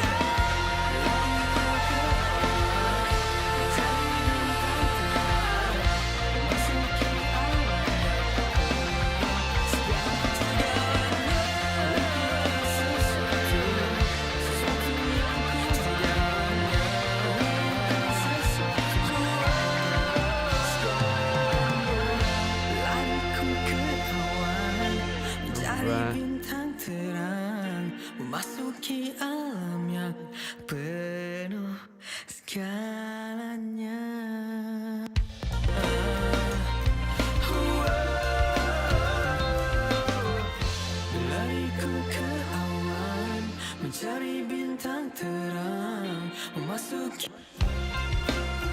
segalanya. Okay, I almost forgot. So I think when this part, this second clean guitar can come back in lah, right? It's only for the verses that we drop it out.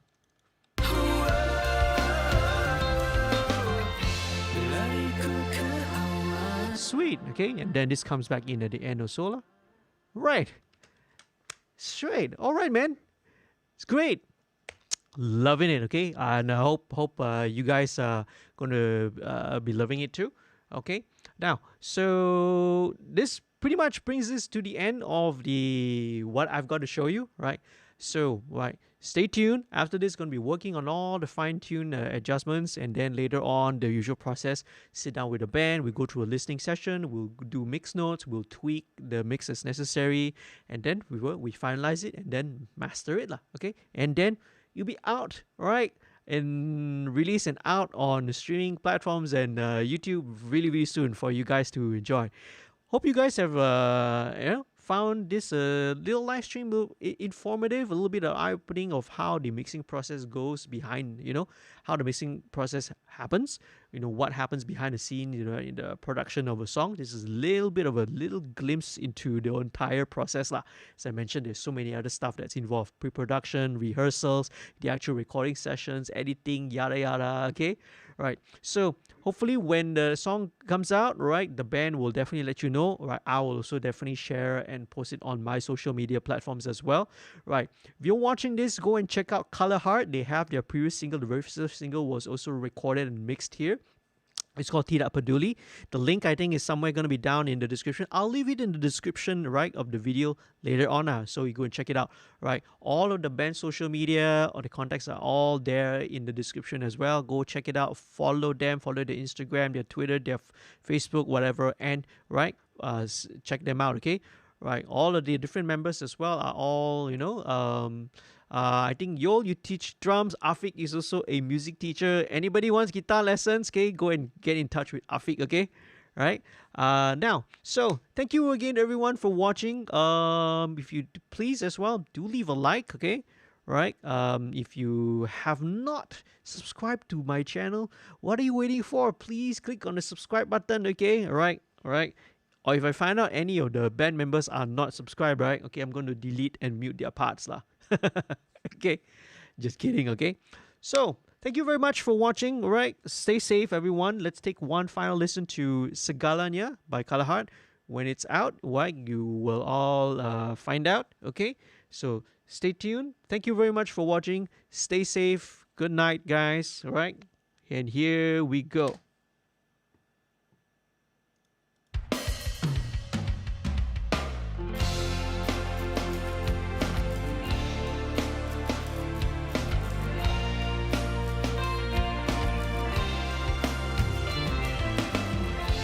Lariku ke awan, mencari bintang terang, memasuki alam yang penuh segalanya.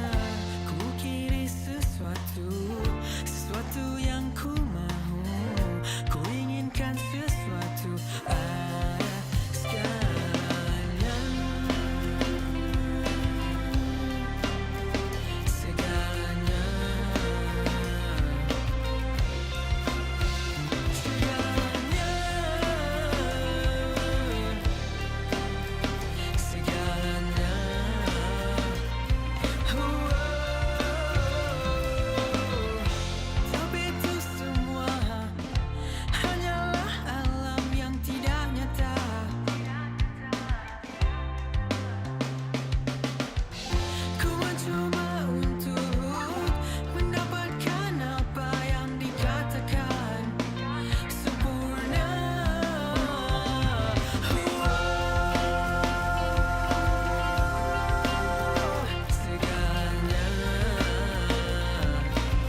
membenci